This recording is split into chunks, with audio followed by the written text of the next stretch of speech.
Let us pray. Lord, have mercy upon us. Lord, have mercy upon us. Our Father, which art in heaven, hallowed be thy name. Thy kingdom come, thy will be done, on earth as it is in heaven. Give us this day our daily bread, and forgive us our trespasses, as we forgive those that trespass against us. And lead us not into temptation, but deliver us from evil. For thine is the kingdom, the power, and the glory, forever and ever. Amen. Almighty God, who in thy wisdom and goodness has appointed the office of rulers and parliaments for the welfare of society and the just government of men, we beseech thee to behold with thy abundant favor us thy servants, whom thou hast been pleased to call to the performance of important trust in these islands. Let thy blessing descend upon us here assembled, and grant that we may treat and consider all matters that shall come under our deliberation in so just and faithful a manner as to promote thy honor and glory, and to advance the peace, prosperity, and welfare of these islands, and of those whose interests thou hast committed to our charge. And this we beg for Jesus Christ's sake. Amen. May the grace of our Lord Jesus Christ, and the love of God, and the fellowship of the Holy Spirit be with us all evermore. Amen. Good morning, members.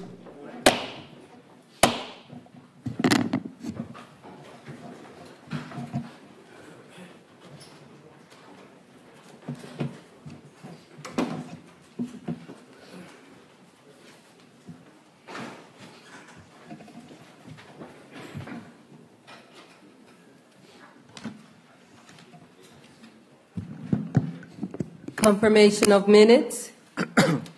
Members, the minutes of the 13th of March and the 15th of March have been circulated. Are there any amendments or omissions, corrections that need to be made? There are none. The minutes are confirmed as printed. The minutes for the 18th of March have been deferred. Messages from the governor. There are none. Announcements by the speaker. There are a few announcements this morning. First, I'd like to acknowledge the indication that we've been given from members who will be absent today. Minister Birch, MP Leah Scott, the Deputy Opposition Leader, the Opposition Whip, Mrs. Jackson, and MP Tanae Furbert have all given the indication that they will be absent today. Also, as you know, today is the last day of sitting for this period. During the time that we're away from here, we expect that renovations will be taking place in here. And I'll ask all members, if you have any personal items that may be in your desk or around your seat, to secure them before the renovations start. And thirdly, in the fall of last year, we had talked of doing the parliamentary seminar. It was postponed from last fall until this spring. And as you'll see on the order paper, it is scheduled for the 1st and 2nd of May. And full notification have been sent to all members, and would expect a full participation from members for that seminar, which is to strengthen the parliamentary process. Thank you. Messages from the Senate. There are none. Papers and other communications to the House. As anyone may have taken a note of the order paper this morning, you see we have quite a few papers and communication today. There are some 10 on the order paper. The first is in the name of the Premier, but I believe the Deputy Premier is going to do it for him. Yes, Mr. Deputy. Speaker. Good morning, Mr. Speaker, and good morning. Good morning. Mr. Speaker, I have the honor to attach and submit for the information of the Honorable House of Assembly the Information Commissioner's Office 2018 Annual Report. Thank you, Honourable Member. The second, actually the first three in the Premier's name. Would you like to do the other two as well, Deputy? Yes, I continue on. Mr. Speaker. Mr. Speaker, I have the honor to attach and submit for the information of the Honourable House of Assembly the Information Commissioner's Office financial statements for the year ending 31st of March 2016 and Information Commissioner's Office financial statements for the year ending 31st of March 2017. Thank you. The next is actually in the name of the Junior Minister, would you like to lay yours? Thank you, Mr. Speaker. I have the honor to attach and submit for the information of this Honorable House of Assembly the following. Custom Duty Belco North Power Station Remission Order 2019. Custom Tariff Standing Authorization Temporary Importation of Vessel, Aircraft, and Transport Containers Amendment Notice 2019. Revenue Simplified Entry Inwards Humanitarian Aid Amendment Notice 2019. Custom Duty Bermuda Tourism Authority Remission Order 2018. Revenue Customs Traveler Declaration Amendment Notice 2018. Custom Duty Fridays Bermuda Limited Remission Order 2018. And the last one, Exchange Controlling Amendment Regulation 2018. Thank you, Junior Minister. And as you note, all those additional ones were done under one standing just now, so we've done all 10 of the papers and communication that had to be introduced. We'll now move on.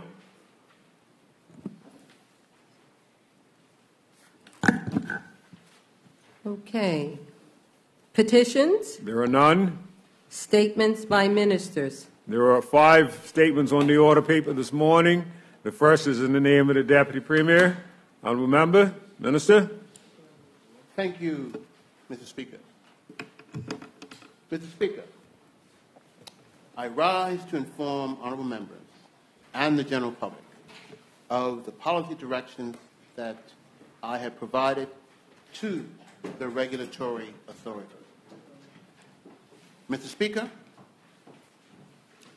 on January 28th of this year, the Ascendant Group, which is the holding company that owns Belco, announced that in its examination of strategic alternatives for the future, it was considering the sale of the group. This news is a once in a generation moment where we can either simply witness events unfold or galvanize our position on what is best for Bermuda and continue to drive positive change in this essential public utility. Mr. Speaker, built into Bermuda's legislation is the requirement that the regulator and the government which oversee the utilities only agree to that change in control if that change provides benefits to all stakeholders, not just the shareholders. Among those things normally considered regarding changes in control or ownership are the nationality of the prospective buyers, their financial stability, and fitness to engage in the business of providing a national electric service. Mr. Speaker, I am permitted under Section 8 of the Electricity Act 2016, the Act, to give directions to the regulatory authority. And I quote, with due regard to the purposes of this Act. Additionally, Section 9 of the Act allows me, in formulating ministerial direction, to set priorities in a way that, in my opinion, will best serve the public interest, taking into account government policy, the purposes of the Act, any public comments, and any available technical analysis.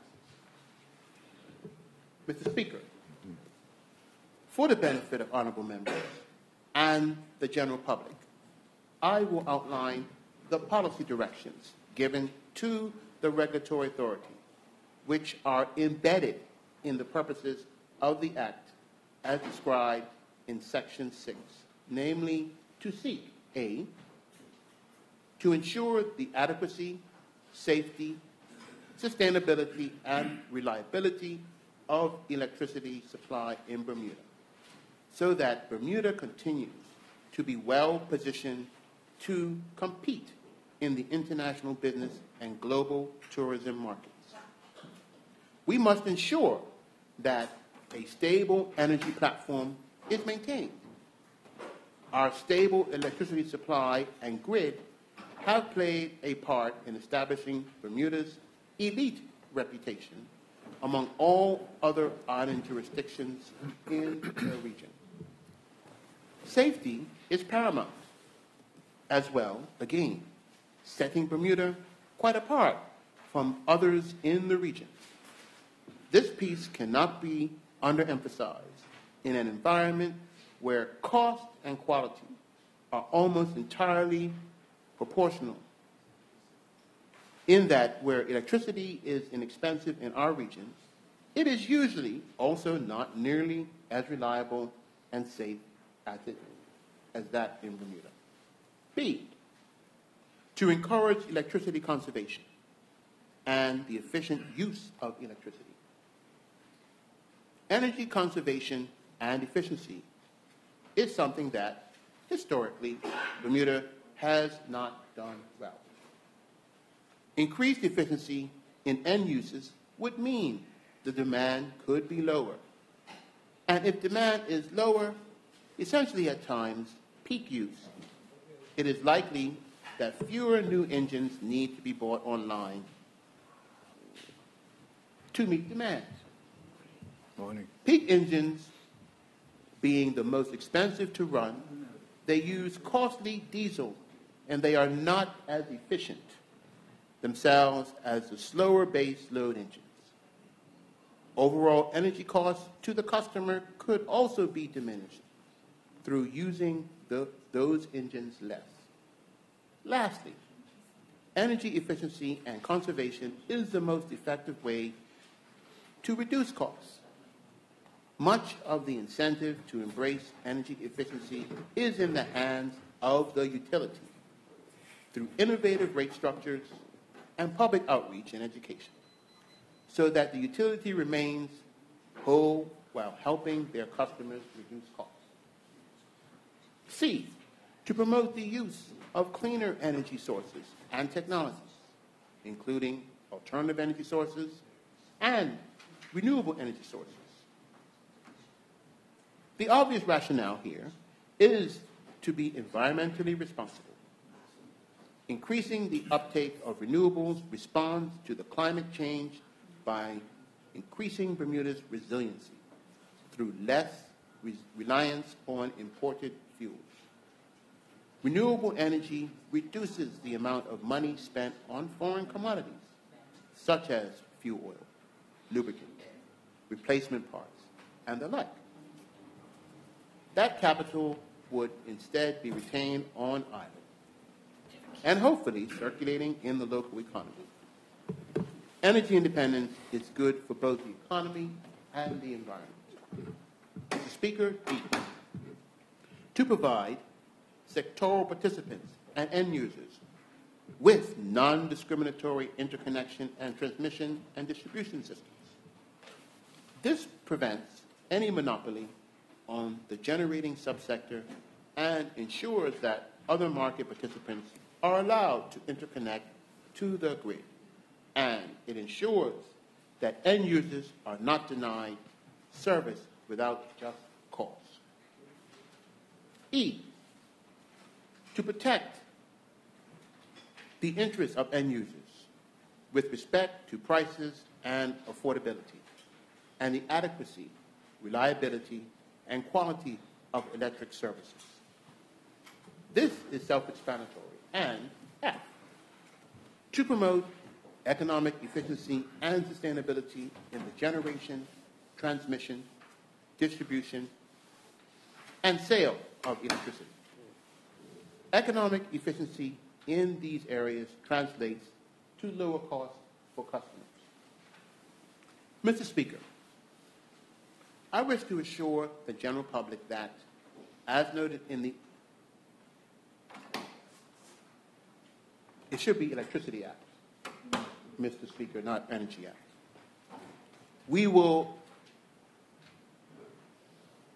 require any prospective new owners, and indeed the current owners, to adhere to the Integrated Resource Plan, known as the IRP, once complete.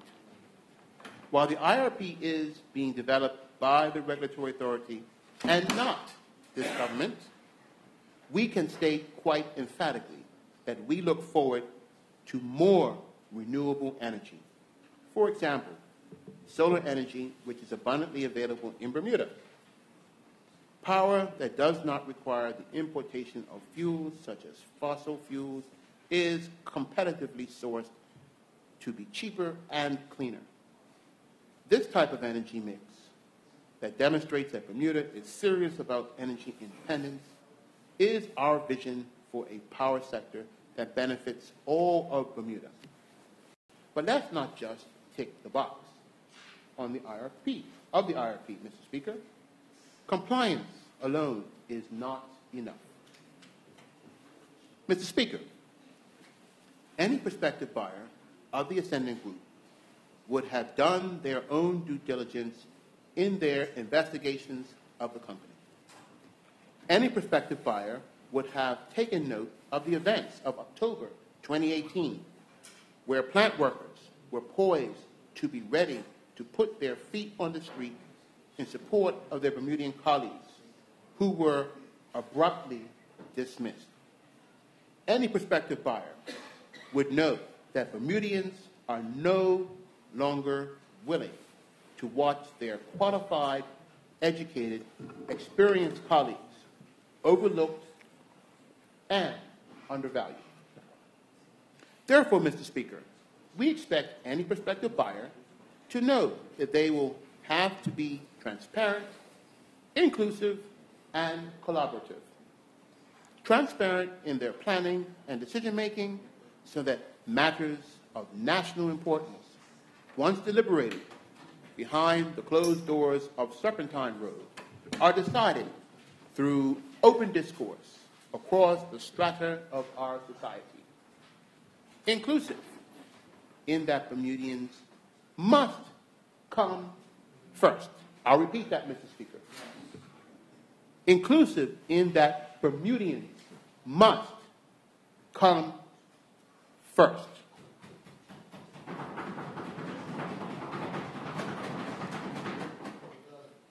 And those Bermudians who are qualified must be given preference over non-Bermudians. I'll repeat that too.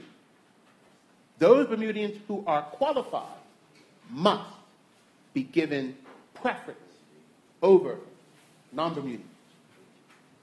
Collaborative in that the community must be engaged in developing services and solutions that improve the triple bottom line. In other words, solutions that benefit the environment, the economy, and society. Mr. Speaker, it is our mission, together with the regulatory authority, to ensure that the result will be a better Belco for a better Bermuda. Maintaining the status quo or simply a marginal improvement to that status quo will not be acceptable to this government, nor can it be acceptable to our people. We will look forward to, in whatever form, a better electric utility that shares the government's vision of increased adoption of renewables and a fairer electric utility for a better and fairer Bermuda. All for a better and fairer Bermuda. In conclusion, Mr. Speaker, I want to assure honorable members and the general public that the government will be actively working with the RA to achieve their expectations in obtaining optimum services from the utilities, whether they be electric or electronic communications. You will soon hear more about developments in the electronic communications area. in particular, the Integrated Communications License, known as ICOL. Thank you, Mr. Speaker. Thank you, Deputy. That's the first statement this morning. The second statement is in the name of the Minister of National Security. Minister Keynes, would you like to present your statement? If it pleases you, Mr. Speaker. Endorse. Continue. Mr. Speaker, honorable members will recall that I recently advised the Honorable House and members of the public of the Bermuda Police Service's recruitment drive for Recruit Foundation Course 80. I would like to remind the public that the closing date for Recruit Camp applications is April 8, 2019. Mr. Speaker, the Bermuda Police Service is committed to attracting Bermuda's best to join the service. In this vein, I am thrilled to report that 12 new constables were added to the ranks of the Bermuda Police Service following the Recruit Foundation Course 79 that passed out last Friday, March 14th. Following a rigorous recruitment process and after 18 weeks of intensive training, the newest members of the Bermuda Police Service are Constable 2535 Renee Bartley, Constable 2536 Anthony Fernandez, Constable 2539 Noah Harvey, Constable 2538 Justin Hunt, Constable 2539 Daniel Sana, Constable 2540 Ryan Sariva, Constable 2541 Thomas Simons, Constable 2542 William Simpson, Constable 2543 Kayla Smith, Constable 2544 Ryan Swan, Constable 2545 Karen Swan, Constable 2546 Marcus Uden. Mr. Speaker, throughout Recruit Foundation course, these men and women were required to complete instruction modules on various aspects of Bermuda law, the Bermuda Police and Criminal Evidence Act, community development, officer safety, and first aid. These courses are led by training instructors within the Bermuda Police Service Training School and officers with specialist expertise in the aforementioned material. The recruits also receive driver training from the Bermuda Police Service driving instructors. Each of the recruits has received instructions on dealing with investigations involving sexual assault and are now SCARS certified. Mr. Speaker, there were several awards presented during the passing out ceremony. The Instructor's Cup is an award that is given to the fastest male and female officer over the international 10-kilometer or 6-mile flat road running course. For Recruit Camp 79, the female recipient was Constable Kayla Smith, and the male recipient was Ryan Swan. Constable Swan also won the all-around athlete of Physical Fitness and Physical Fitness Award. The female recipient was Renee Bartley. In addition to the physical fitness, Mr. Speaker, the recruits are also tested on the academic capabilities through several exams. All of the recruits performed admirably. Constable Kayla Smith earned the academic award, achieving an overall test average of 96.16%. As the Bermuda Police Service is charged to protect and serve, it is a tradition for each Recruit Foundation course to raise money in aid of a charity of their choice.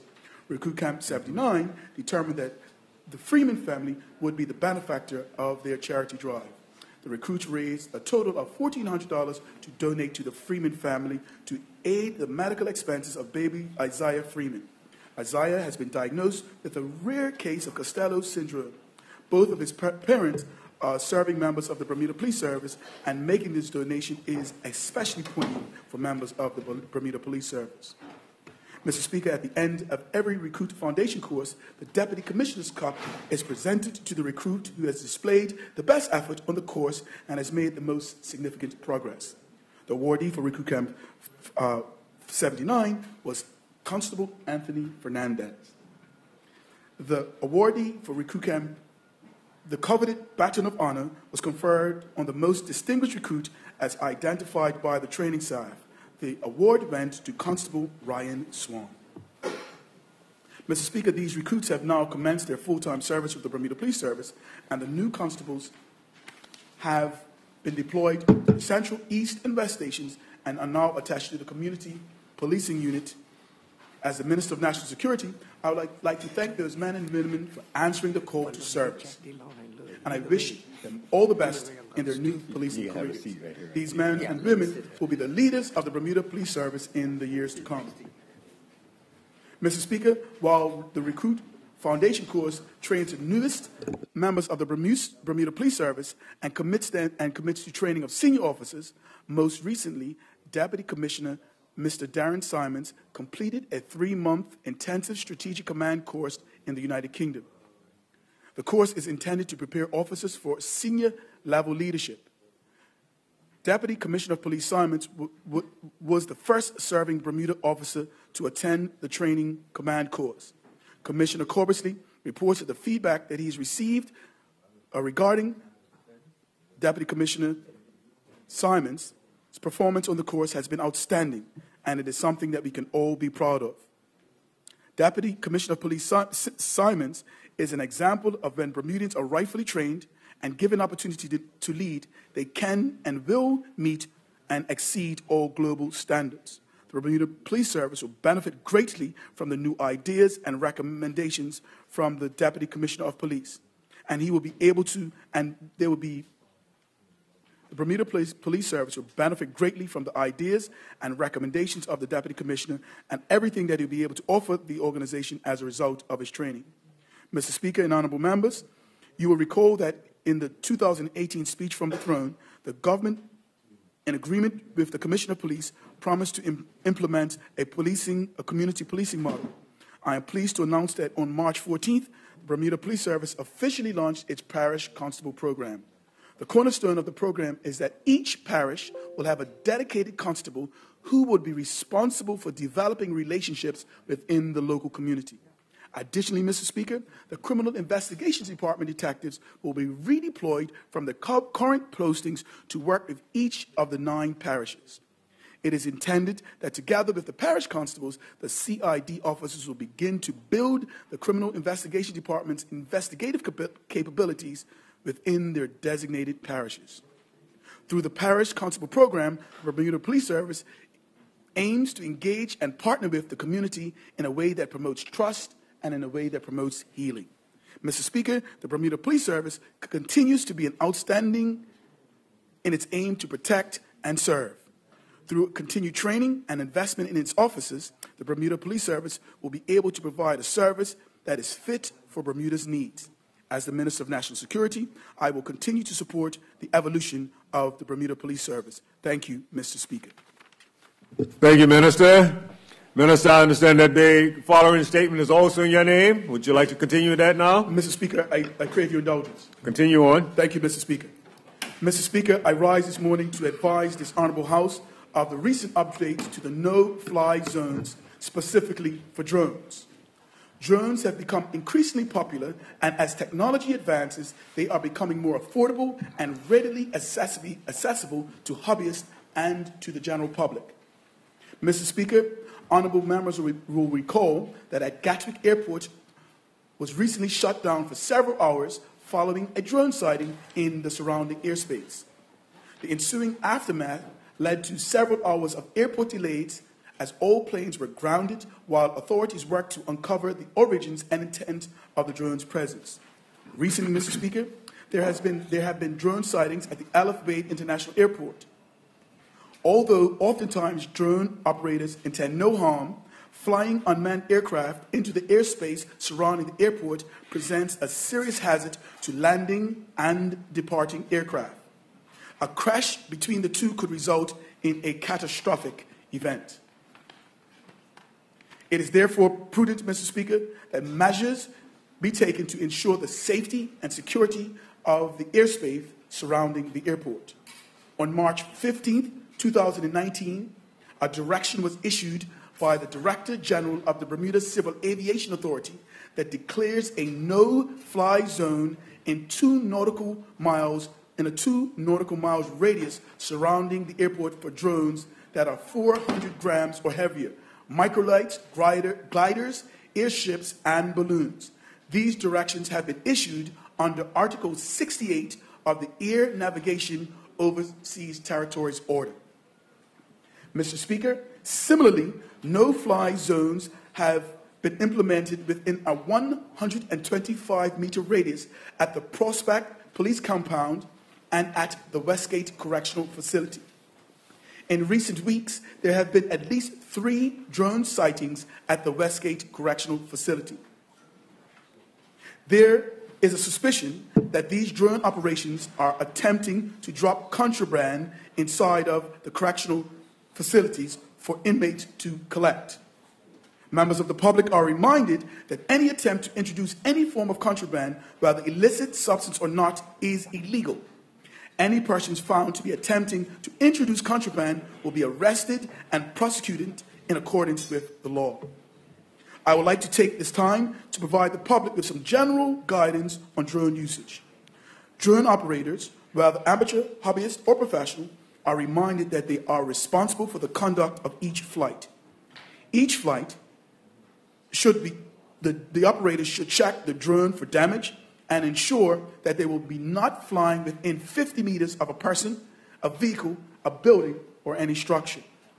Drones should never be operated in congested areas. The drone should be in sight of the operator at all times and must never fly above 400 feet.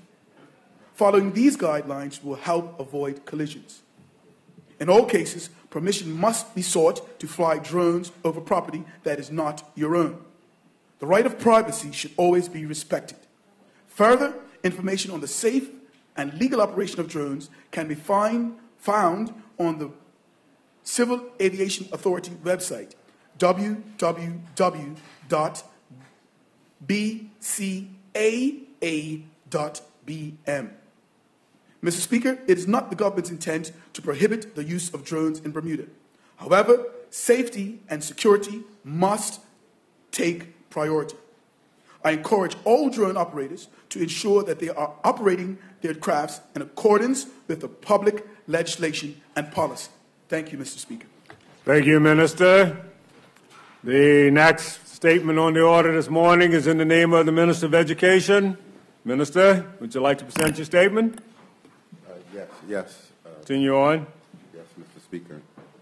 Mr. Speaker, I stand before you and my honorable colleagues to provide an update on Plan 2022, Bermuda's strategic plan for public school education.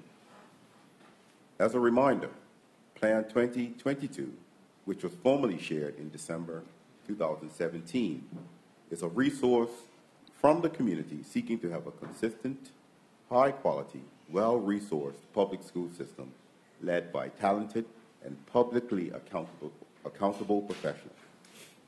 Mr. Speaker, guided by the core values of transparency, inclusivity, and engagement, Plan 2022 lays out adaptive and technical strategies which are linked to transformational outcomes for the Bermuda public school system. Furthermore, the strategies for Plan 2022 are organized in 5 priority areas. 1, increasing academic rigor and student engagement. 2, ensuring career, college, and workforce readiness. 3, enhancing the quality of teacher practice and system leadership. 4, improving infrastructure and instructional resources. And 5, ensuring system success. These priority areas communicate what we see as imperatives for our education system.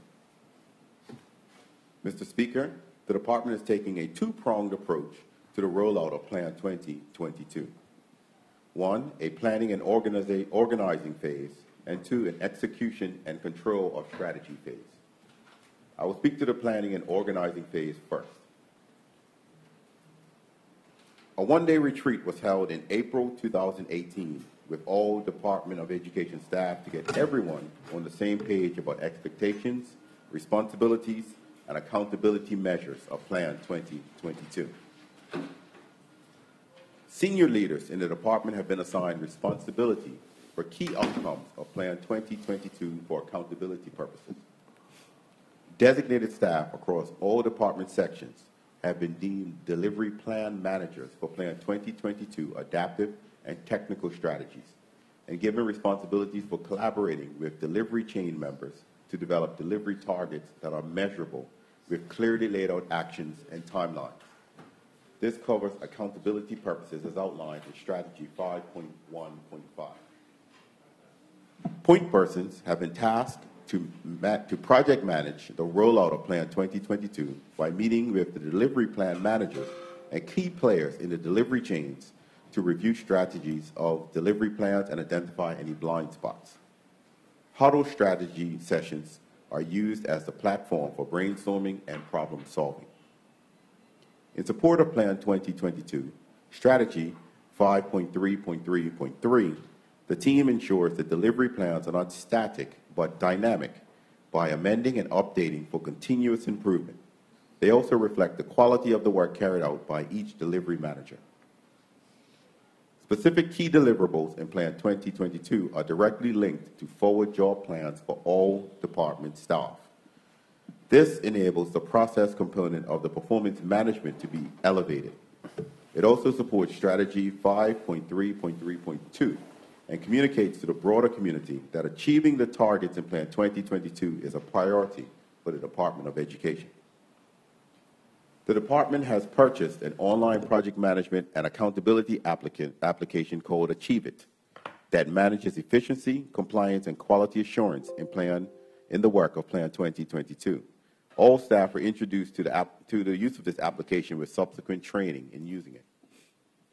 Mr. Speaker, the planning and organization was critical in Phase 1 to prepare staff for the work to be carried out in Phase 2, executing Plan 2022 strategies. As I share the actual work done to date, I will speak to the general emphasis of each of the 5 strategic priorities and then provide an update of what the teams in the department have implemented and put in place to execute the strategies. Mr. Speaker, I'll start with Priority 1, with emphasis on increasing academic rigor and student engagement, and on providing differentiated learning opportunities for the diverse student population in our comprehensive public school system, and developing student supports and a culture of transparency to enable innovation and risk-taking. The following has been done for this priority. The Delivery Plan Manager for Strategy 1.1.1 provides leadership to social studies teachers to enable the students to ensure that students are engaged in culturally relevant, experiential, and inquiry-based learning experiences. This leader has also worked with a team of teachers to create a new Primary 1 social studies curriculum, which was implemented in September 2018. The feasibility study addressing K-12 world languages was submitted by the Delivery Plan Manager for Strategy 1.1.4.2. It is our intent to introduce foreign languages in preschool in September 2019. The introduction of coding to our students has been placed on the Learning a World Language. Last year and again this year, upper students in our primary schools are engaged in weekly coding classes with Connect Tech. Mr. Speaker, Priority 2 emphasizes career college and workforce readiness. Plan 2022 includes strategies that focus on strengthening the foundation and programs for early childhood education, strategies that have an emphasis on STEAM, technical and vocational work experiences to prepare students for tertiary education, and strategies that develop individualized pathways to college and careers. The following update is provided. An inaugural program for 3-year-old students was implemented at Ward Preschool in September 2018 in support of Strategy 2.4. The Delivery Plan Manager for this strategy is currently looking to replicate the successful model in the future. Public school senior students and the community were provided with timely information around scholarship offerings and requirements, and advertising around scholarships has been very intentional to support Strategy 2.1.3.5. The Delivery Plan executing Strategy 2.9.5 for STEAM education developed a transformative plan that includes phasing the implementation of STEAM education practices for groups of schools over the next 2 years. The Delivery Plan Manager assigned to reviewing graduation requirements began engaging key participants in this process in 2018. Huddles for executing Strategy 2.12.6 and 2.13.8 continue, and a recommendation for revised graduation requirements aligned with current definitions of college and career readiness will be put forward by the end of the 2019 school year. the delivery plan manager for strategy 2.13.3 took up the challenge for expanding dual enrollment to strengthen technical program offerings and for students at the senior level. This has resulted in many celebrations, especially for our young male students. Mr. Speaker, high-quality teaching and maximizing learning and an improvement in student achievement outcomes is what Plan 2022 is intended to bring about. Enhancing the quality of teacher practice and system leadership, Priority 3, will require educators at all levels in the system to meet professional standards by enhancing their skills and certification. It will require school principals, along with the Department of Education, to engage school staff and department staff in meaningful and sustainable professional learning. It will also involve identifying potentially new performance evaluation tools for staff within the school system. The department has undertaken the following action tasks. To execute on strategy 3.13, only initiatives that are explicitly aligned with key outcomes of Plan 2022 and have the greatest impact on students are approved for professional development and training.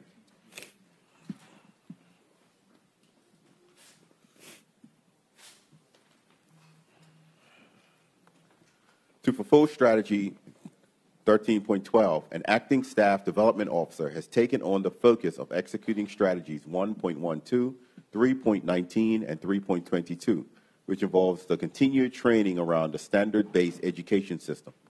A steering committee will lend support and training for the standard-based education system implementation. System leaders in the Department of Education and at the school level continue to have training in using PowerSchool, which is a student data management tool to support data-driven decisions. An overseas PowerSchool representative met with several stakeholders in February 2019 to conduct a PowerSchool ecosystem assessment review. The main purpose was to determine how the application will support the work of Plan 2022, how PowerSchool's use could be maximized, and what further training was required. The report was submitted by the representative. The report submitted by the representative will shape how we use PowerSchool in the future. This is a start to fulfilling strategy 3.19. Mr. Speaker, priority number 4 places a laser focus on improving infrastructure and instructional resources through the provision of adequate funding, updated facilities, quality technical instructional resources addressed by policies, and supporting curricula aligned with international standards. The department team has been diligently carrying out works for executing this priority, which include supporting strategy 4.1.5 with the establishment of procedures adhering to strict fiscal alignment to Plan 2022 with the development of requisition forms specifically for Plan 2022 to monitor and track associated expenses. When a staff seeks to engage consultants, there must be a clear path on how the consultancy aligns with Plan 2022 strategies and outcomes. Staff have been working with the Ministry Comptroller to provide relevant data for developing a multi-year budget to support Plan 2022, inclusive of capital and human resources needed to support in Strategy 4.1. This priority task was conducted to move Plan 2022 from draft status towards actionable steps to achieve key outcomes. It was an important exercise as a plan without an intentional budget remains in the draft phase of project management and increases the risk of achieving the key outcomes. The first phase of providing school sites with access to Wi-Fi in specific spaces in schools to meet instructional and programming needs has now been completed. A usage policy has been developed and is now being moved through the phases of policy adoption for supporting strategy 4.7.5. In order to ensure that Wi-Fi in school is being driven by sound 21st century instructional practices, the acting education officer for information technology is the delivery plan manager for strategies 4.4, which speak to the development of a 21st century curriculum in information literacy and professional development to upgrade teacher skills and ensure access to Wi-Fi is for teaching practices beyond streaming for music or videos. Support Public Schools, SPS, is to be commended for providing all of our primary schools with resources to support instruction and learning, and for encouraging other private industry supporters to join their lead. This work is aligned with strategies 4.18 and 4.19. The delivery manager for strategy 4.4.10 has networked across sections of the department to find responsible methods for reallocating funds where cost savings have been identified. Ongoing efforts to improve facilities are taking place. The delivery plan manager for 4.6.1 and 4.6.2 has been intentional in using the school report's health and safety findings with recent data from site visits for decision-making work about work needed at our school facilities. This ensures that the school report remains an active document and recommendations continue to be addressed for the development of a short-term facilities plan that typically takes place in the form of summer works. The delivery plan manager for 4.7.3 organized training for school custodians to address areas of challenges that came out of the Health and Safety Review, while also ensuring compliance with the Health and Safety Act 2008. All school custodians and facility staffs have participated in SCAR's training. Mr. Speaker, you will know that this government, in its 2017 platform, promised to reform public education by phasing out middle schools and introducing signature schools at the secondary level. Additionally, Plan 2022, Priority 4, Adaptive Strategies 4.6, speaks to the modernization of school facilities in Bermuda. Last year, we committed to developing proposals for the introduction of signature schools and the phasing out middle schools through a three-phase process. We have conducted research, met with several stakeholders, inclusive of parents, the Board of Education, boards of governors of aided schools, former educators, and community persons. We're also taking into consideration the local history related to the introduction of middle schools, the finding of the school report, and the restructuring of school systems undertaken in other jurisdictions, including Cayman, Barbados, Gibraltar, England, Poland, the U.S., and Canada. The information gathered will provide the data we need to make an informed decision towards reforming public school education and modernizing our school system facilities in alignment with Plan 2022 Priority 4. Mr. Speaker, lastly, I'll give an update on priority number 5, ensuring system success, of which the focus ensures that policies, governance, and operational systems are in place to enable the success of students, teachers, and the public school system. Dedicated meeting time has been protected with the Parental Involvement Committee. Engagement with parent representatives is ongoing and authentic. The establishment of these meetings and monthly meetings held by the Commissioner with PTA presidents and support Strategy 5.3.1. The project team is working directly with Achieve It, the company that owns the online management tool. We recognize that not every strategy is explicitly connected to a key outcome, but many strategies have a value in improving service delivery, which rests in strategies 5.3.3, 5.3.3.1, 5.3.3.3, and the delivery plan managers have set key outcomes for these strategies. Mr. Speaker, the Department of Education remains focused on the education of strategies in Plan 2022. Part of that execution process requires reflection on past practices and the ability to look around some corners to mitigate risks. Part of the plan management is not just about focusing on activities within the plan, but identifying process improvement through lessons learned. As an organization, we've learned many lessons from the blueprint of reform known as the Hopkins Report. The main lesson is that at the end of the life cycle of the plan, there was little to no data points to support the stated key outcomes. There was a lot of work that occurred across organization, and a checklist of strategies and activities were identified in the final report, but there was limited data. A strategic plan is meant to be fluid and dynamic in design and should not be approached as a checklist of tasks to complete. After analyzing the status of work to date and to ensure that the same mistakes are not made twice, the project management team has flipped the model and are looking at the backwards design methodology. Simply put, the key metrics are front and center, and explicit adaptive and technical strategies in the plan to assure that we achieve targets are aligned with each key outcome.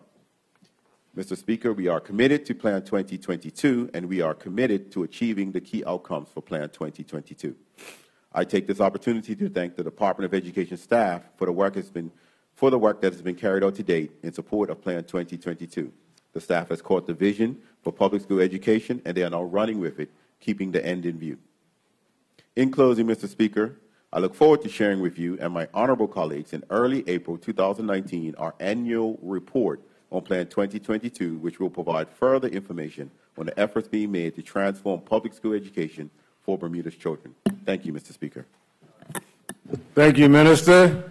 We have one more statement left on the order this morning, but before I call on the Minister, I'd just like to acknowledge in the gallery we've got some students visiting us this morning from Bermuda High School, and they're under the guidance of their teacher, Ms. Kim Rose, and it's the IB1 class, and they're studying politics. So we welcome you here this morning. I hope you gained some very good insight for your studies in politics. Morning. Now, Minister, would you like to read, your statement? Thank you, Mr. Speaker. And I also echo your welcome to the students in the gallery. Mm-hmm. And as they're studying politics, please take your time, don't make any quick decisions. Mr. Speaker, I rise this morning to give remarks and updates on the bus service. Mr. Speaker, this government is committed to providing a quality public bus service that commuters, students, and visitors can rely on. To this end, there are several initiatives underway at the Department of Public Transportation, and these include the new 2019 bus schedule, new bus purchases, repairs and maintenance, real-time passenger information system, and digital fare media. Mr. Speaker, this week marked the start of the new 2019 public bus schedule, which will address the shortage of available buses, eliminate bus cancellations, and provide reliable service levels. The new schedule operates on 50 buses at peak times, which means there is some reduction in frequency and is a temporary measure while the DPT replenishes the aging bus fleet. Mr. Speaker, the new bus schedule is off to a good start with sufficient buses to meet the public bus schedule. The school bus service is operating without the additional support of minibuses. As the schedule is new, some adjustments are to be expected. The operations team at DPT is closely monitoring the performance of the new schedule and actively addressing issues as they arise. For example, extra sweeper buses are being deployed to supplement the schedule where required. Mr. Speaker, 1901, and for those that may not know, when new buses are purchased, they always begin with the year that they're purchased and the number of buses that came into the fleet at that particular time. So 1901, the first of 8 new buses was delivered in February 2019. The second bus will arrive by mid-April, followed by 1 bus every 3 weeks through August 2019. Mr. Speaker, the MOU between this ministry and the Rocky Mountain Institute was signed in November 2018 to explore greener options and a less costly bus service. A request for information was issued in January of this year to identify suitable bus options. This information will be used to prepare the next request for proposal for new buses. Mr. Speaker, MAN, our bus manufacturer, and the DPT technicians recently completed the mid-life refurbishment of 14 2009 series buses. This involved the replacement of the engine, transmissions, and differentials on each bus. This project will provide 5 more years of reliable operation for these buses. Mr. Speaker, upgrading the bus service is not limited to new buses. Access to real-time updates on the bus service and cancellations is a reasonable expectation in 2019. DPT is working to provide real-time passenger information through online services such as Google Transit and local third-party applications, also known as apps. This will be implemented in 2019. Mr. Speaker, consistent with modernizing the bus service, this ministry recently concluded an RFI and is in the process of preparing an RFP for digital fare media. The current system of cash, paper tickets, and tokens is antiquated. Electronic ticketing provides revenue assurance and the ridership data necessary to analyze and improve the bus service. Having the ability to purchase tickets online, tap and go, will improve access to the bus service and enhance the customer experience. Mr. Speaker, the Department of Public Transportation is committed to moving Bermuda with a quality public bus service. These initiatives are of evidence of the progress to date. Thank you, Mr. Speaker. Thank you, Minister. That brings us to a conclusion of the statements for this morning. Reports of committees. There are none. Question period. This morning we have questions regarding the statements that were delivered this morning. Ministers, we have members who would like to put questions to Minister Keynes. Minister Keynes? Members would like to put questions to you in reference to your second statement on the no-fly zone for the drones. And I will call on the first member who indicated. Is it me? Okay. The first member who indicated to have a question for you is the opposition leader. And the opposition leader, you have the floor. No problem.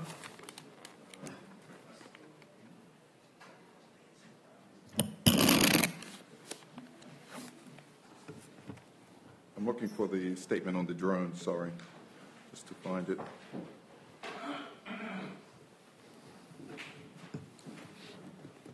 Oh, there we go, great. Thank you, Minister. Yeah, on the statement, on the second page, the Minister spoke to no-fly zone being implemented around the police compound and at Westgate Correctional Services. And I was just curious concerning the sightings at Westgate. Was it sighting by the actual institution or correctional officers that noticed this here, or was this reported to the correctional officers by the public? Thank you. Minister? Mr. Speaker, it happened on more than one occasion. It was a combination of more than one. As you can imagine, the drones with that capacity actually make a very large buzzing noise and have flashing lights. The prison staff actually noticed the drone, and on more than one occasion, it was the prison staff who actually were alerted to it. Bermuda Police Services were involved, but it was definitely noticed initially by members of the Westgate Correctional Facility, members of staff of the Westgate Correctional Facility. Thank you. Supplementary? Yes. Supplementary. Would you supplementary? Yes. Taking that into consideration, you further went on to say suspicion. What was it about this particular? Was it the succession or the number of sightings?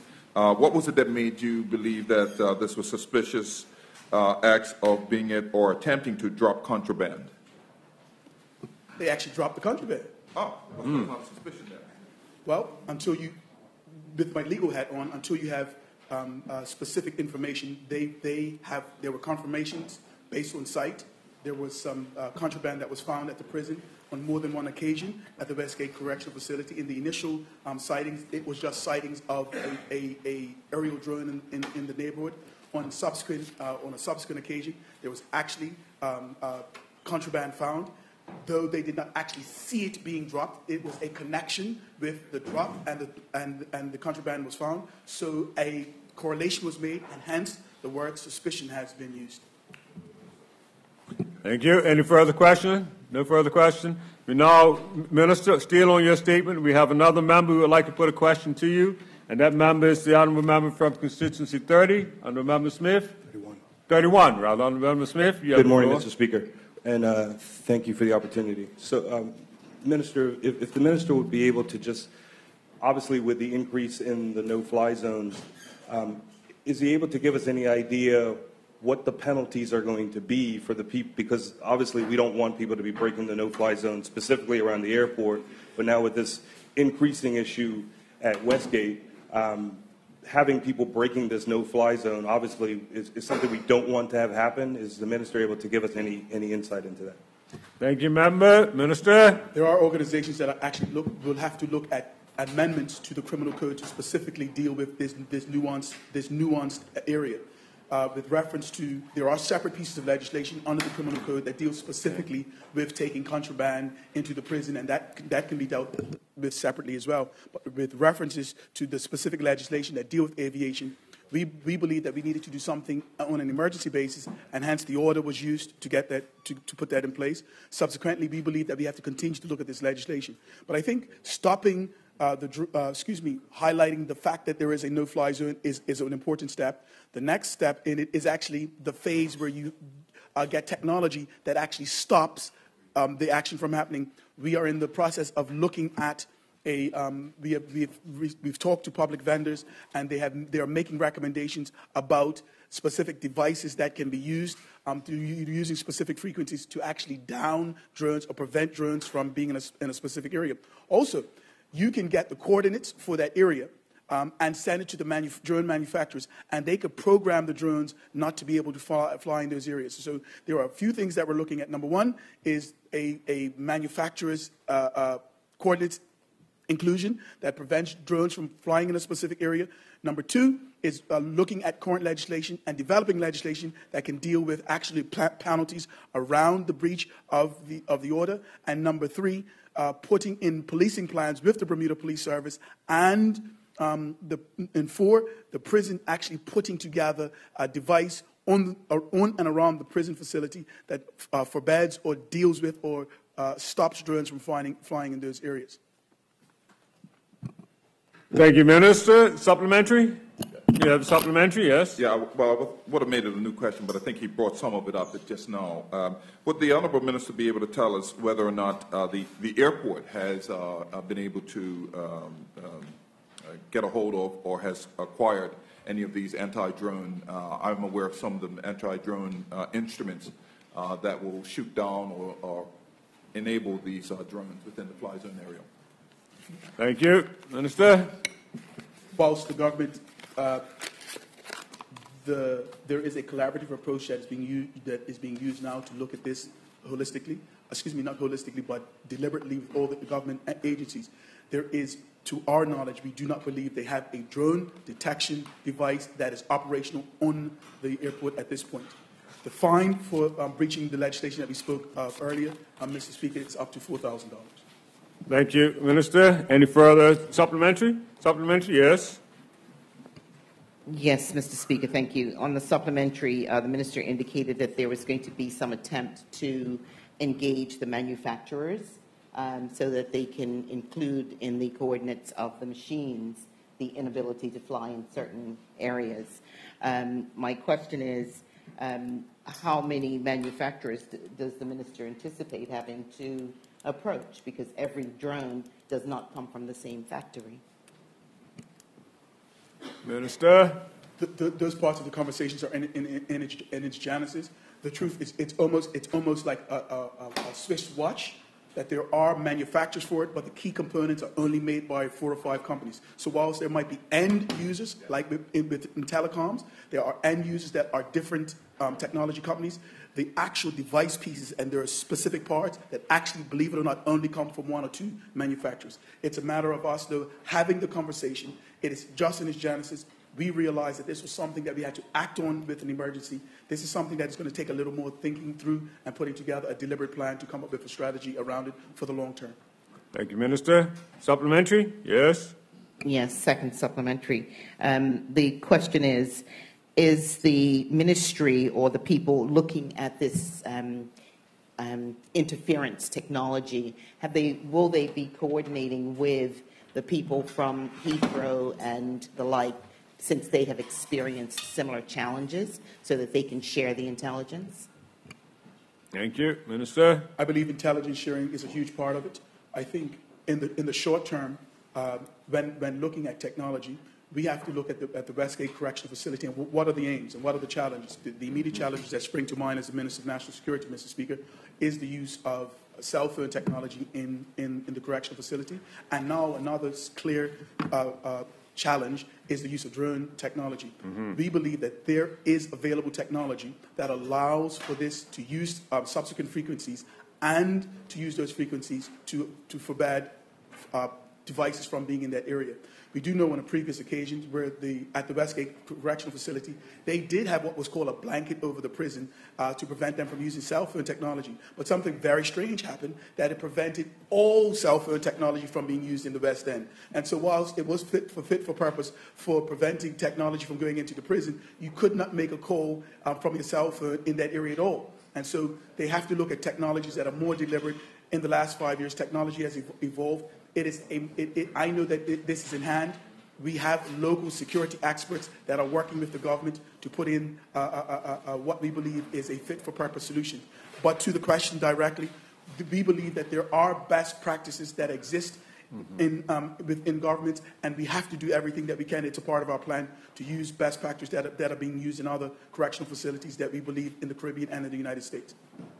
Thank you, Minister. Any further questions of the Minister? Okay, we now have from that series.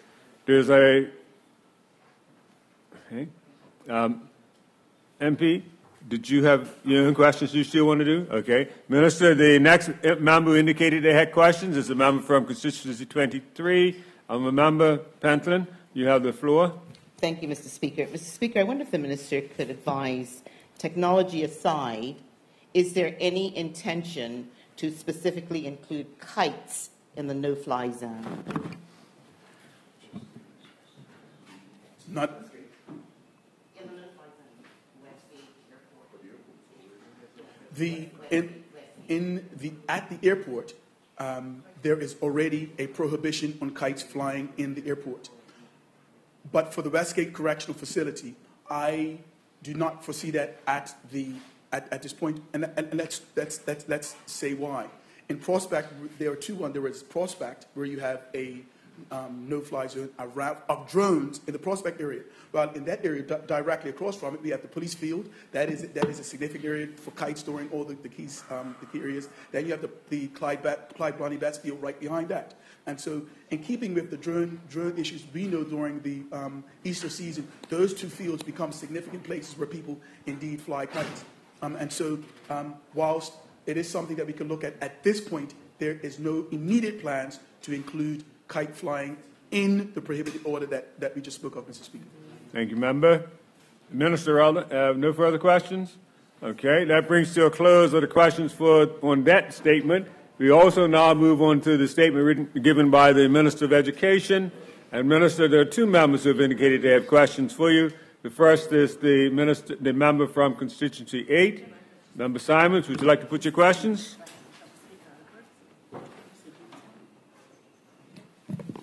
Thank you, Mr. Speaker.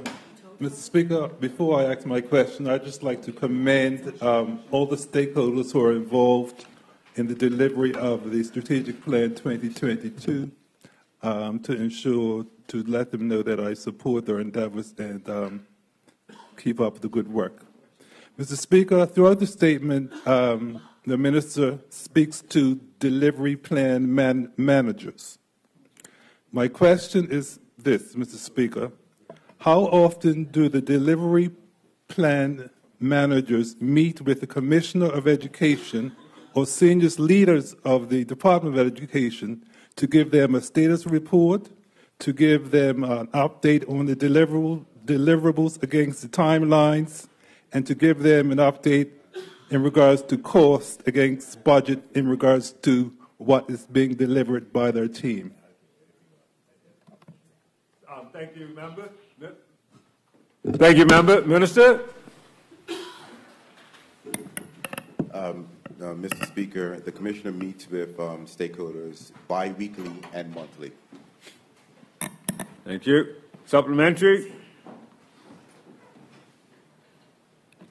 Yes, and can the Minister tell us what type of assessment they have against the team managers when they have these meetings? Are they matching goals against timelines? Are they matching cost against budget? Thank you. Minister? The simple answer to that, Mr. Speaker, is yes to each one that you did mention. They do They do compare activities versus the timelines. And this is the purpose of meeting so frequently, to ensure that we do not get behind on anything, and if there are any issues, they can be caught up front and addressed immediately. Thanks. Good. Thank you. Supplementary, your new question. Okay, second question. Mr. Speaker, as regards to middle schools, the minister indicated that he was gathering information from the community, and from educators, governors of aided schools, etc. I just have a simple question. When will the middle school to signature school transitional report be made available to the House and the public? Thank you, member. Minister. Mr. Speaker, as soon as we are ready to unveil it, it will be tabled here, and the public will be made aware of that. Okay. Thank you. Supplementary. Yes. Can we expect to receive sometime this year? Minister. Mr. Speaker, I reiterate that this government is committed to reforming education by phasing out middle schools, and the intention is to have that tabled and released to the public this year. Thank you. Supplementary. Fine. Hey, Minister, there's one other member who has also indicated they'd like to put questions to you on your statement, and that's the member from constituency 19. Honourable Member Atherton, you have the floor. Thank you, Mr. Speaker. Mr. Speaker, through you to the Minister. On page, the last page, there's an indication talking about the Hopkins report, and the Minister has indicated that there is a change in terms of the way the Hopkins report set up the stated outcomes. And I wonder if the Minister could explain to the general public the difference, because there's an indication that the Hopkins report had stated key outcomes, that there were strategies and there were activities that were identified in the final report, but it's indicating that that wasn't sufficient and that there was a new way of looking at what we're going to do with respect to education. And I wondered if the Minister, for the general public, could get some clarity, because it's also indicating that the new way is going to have key metrics, and there's going to be strategies, and there's going to be the plan. But I just wondered if you could explain for the general public the key difference. And I wasn't certain whether it was output performance measurement, and I didn't want to try and put what I believe was the difference. I thought if you as the Minister could say clearly what the difference is, then I think the public would be educated. Thank you, Member. Minister. Thank you, member, for that question. Mr. Speaker, there is a saying, and it goes like this: if it doesn't get measured, it doesn't get done. And so what we're saying is the Hopkins report was a great report and had information in it and key strategies that were implemented, but the strategies to measure the effectiveness of those implementations was never put in place. So we have done, and all of us up in here have known it's going back and forth. Why hasn't the Hopkins report been implemented? Depending on which side of the aisle, yes, it has. We have done that, but there's nothing to actually measure the effectiveness of it. What we're saying is, instead of doing that, we're coming up with methods of measuring the effectiveness of implementing Plan 2022. And as the member Simons asks, how often do we meet? Every 2 weeks. And that is so we can ensure that there are measurements put in place to ensure that the plan is actually being implemented. And so when you come up with a key outcome that you want to achieve, and then you come up with a plan to get there, if you are measuring that every step of the way, you then have equitable data at the end of the day to say, yes, I achieved that goal. So that is the difference between what is mentioned in the statement about the Hopkins report and what's happening with Plan 2022. And I hope that's as clear as I can. I hope that's clear for you.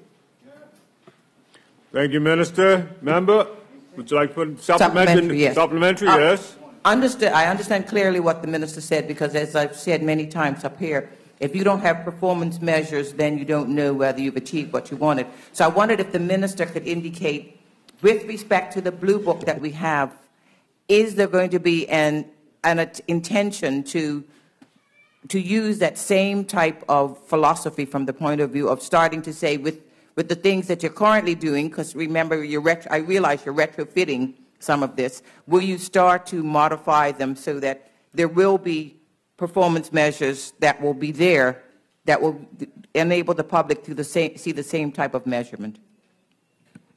Yes. Thank you, Member. Minister? Good. Okay. Any further questions?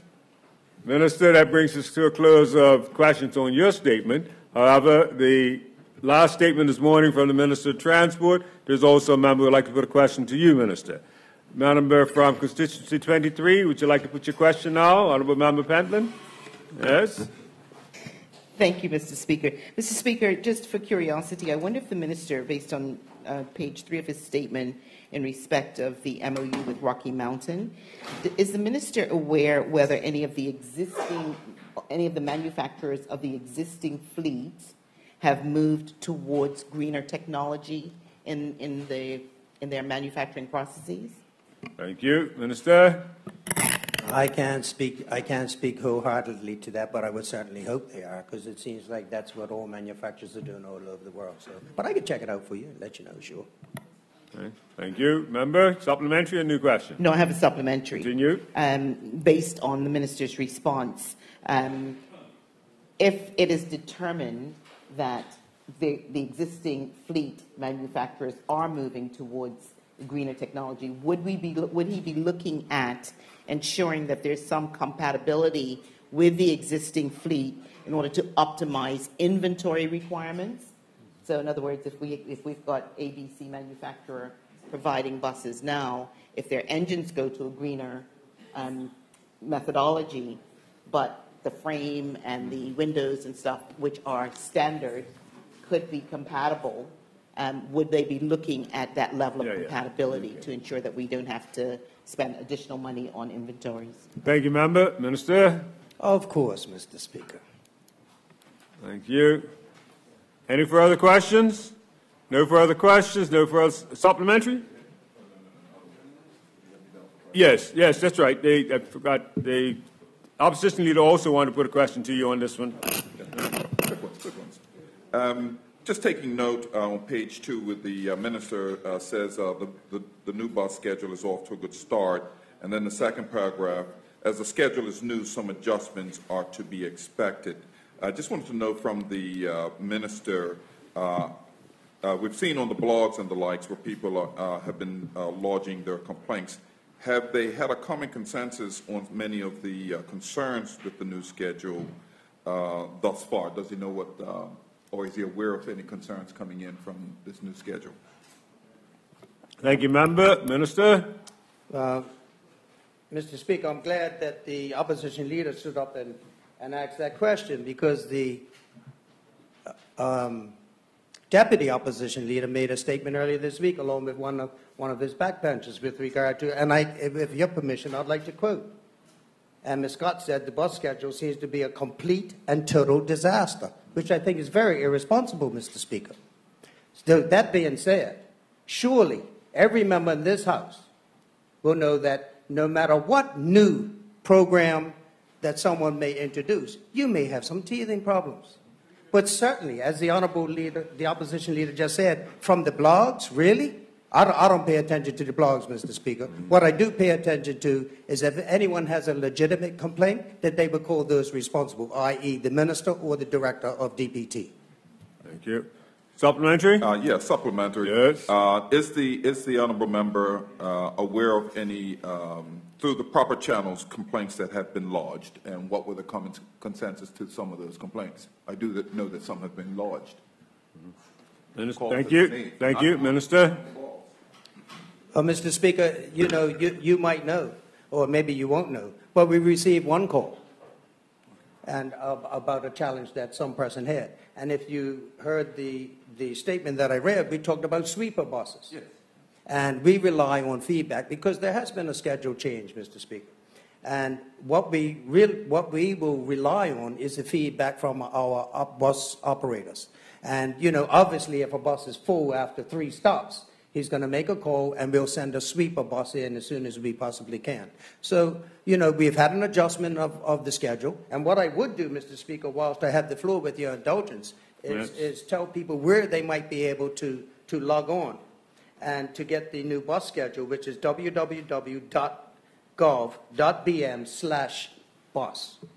So if anyone should want to get the new schedule, they can certainly look online and get it, Mr. Speaker. Thank you, Minister. Supplementary? We have a supplementary from the member from constituency 23, Member Pantolin. Thank you, Mr. Speaker.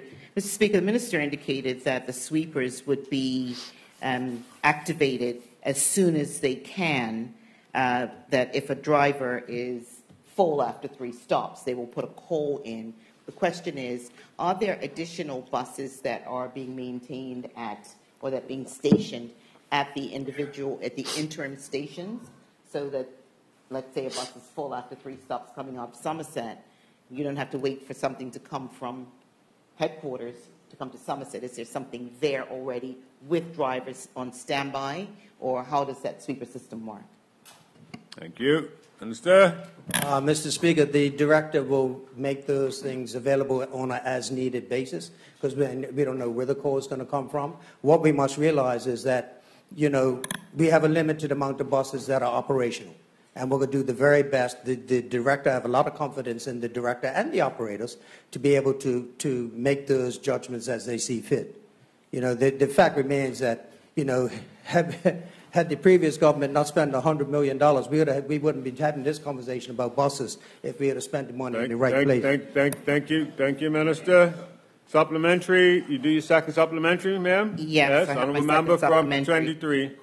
23. Thank you, Mr. Speaker. Mr. Speaker, the second supplementary is: did the present government expend the money that was already budgeted for additional buses back in 2017, or have they just now waited until 2018? There was money left in the budget for capital acquisitions for buses in the 17-18 budget. So the question is, are we just now waiting? Is the government just now waiting so that they can have an excuse to blame the former government for America's cost? Member, Minister? Let's Speaker, I know you're trying to do a debate. I'm going to caution you to... Because you know I want to throw a rock in a heartbeat. No, but I won't go there, rocks Mr. thrown Speaker. this morning. I won't go there, Mr. No rocks Speaker. thrown. Because let me to answer the honourable member's question, Mr. Speaker. Sometimes you wonder about some of the questions you get from members, right?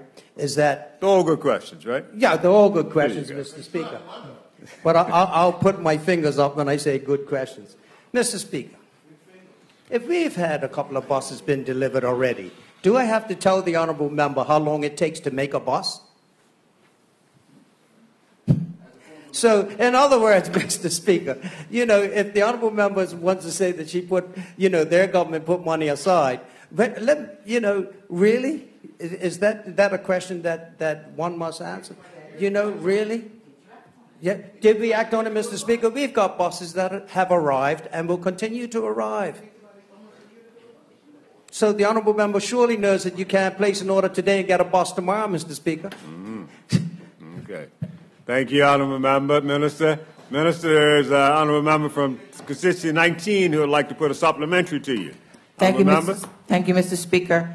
I wondered if the honourable member was talking about the sweepers, and I think he explained that, but if the honourable member could explain to the public, what are they doing with respect to people that are waiting at the bus terminal itself? Because if you're waiting for the bus, then you're already delayed, and it's not a question of waiting for a sweeper bus to come and get you. What type of attention is being paid to that?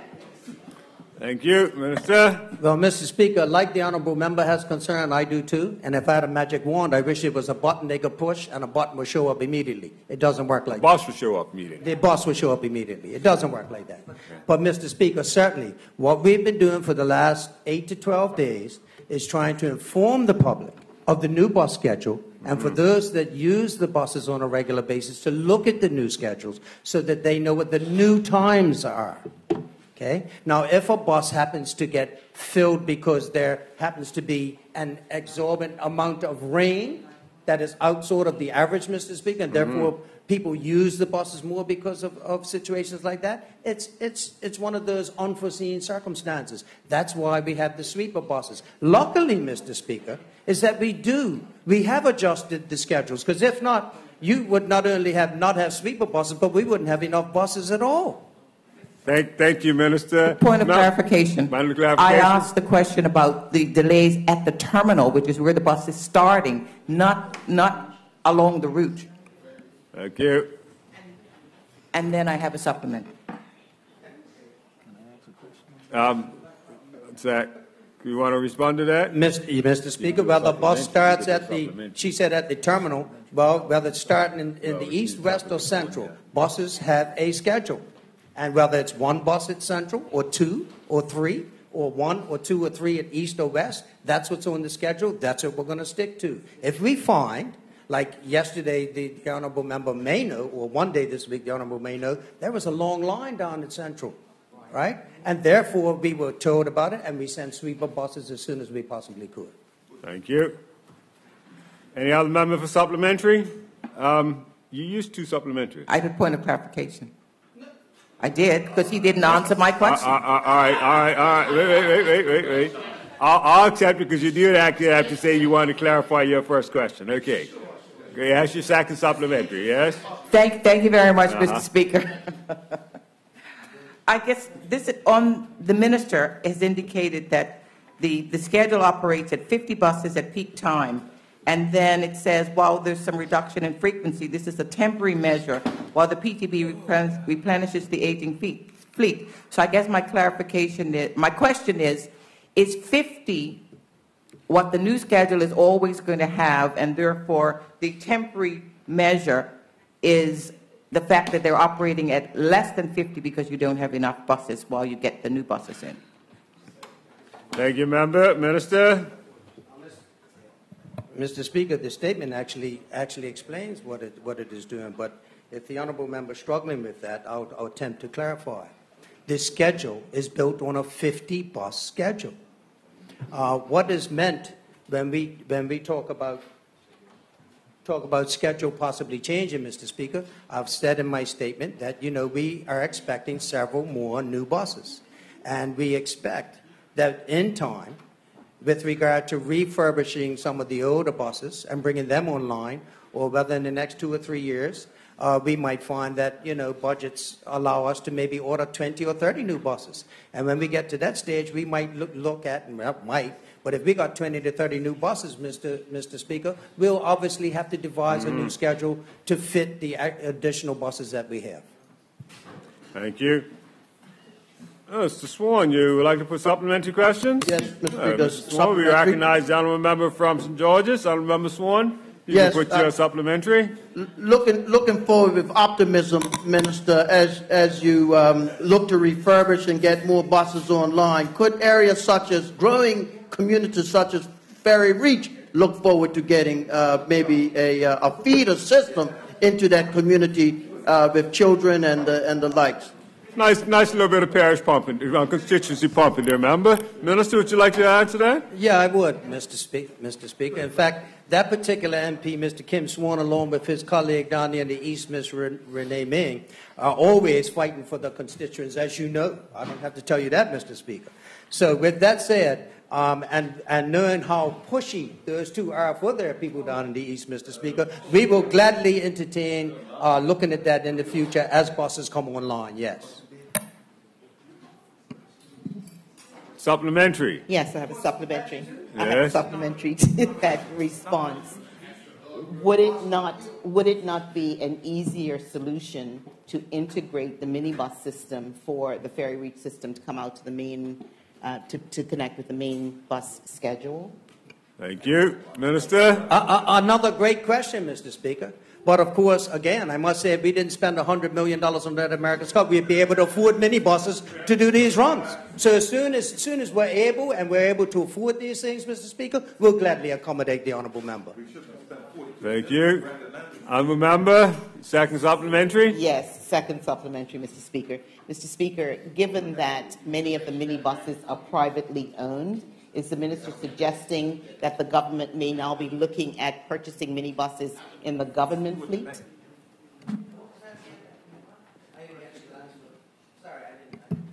My fault. May I repeat the question, Mr. Speaker? Thank you. The question was, given the minister's response, given that minibuses are predominantly privately owned, since the minister lamented the spending of money on America's Cup, the question now begs, is the minister and the ministry considering purchasing minibuses as part of the government fleet, as opposed to enabling and ensuring the continuance of the minibuses as private enterprises? Minister, she clarified it enough for you, Minister? Well, yes, she did. She done a Thank very you. good job. Yeah. Thank her for that. Mr. Speaker, no, we're not. This government will not be looking at buying minibuses. In fact, what we'll be looking to do, Mr. Speaker, you'll know that a green paper is on its way with regard to transportation in the country. And that will address not only the minibuses, but taxis, maybe water taxis, bicycles, mini cars, the works, Mr. Speaker. So that's coming, Mr. Speaker, and we'll have a full debate in due course about that. Thank you. Thank you, Minister. Yes, you use your two. Are there any further supplementaries? There's no further questions for the Minister. That brings us to a close of the question period. We'll now move on.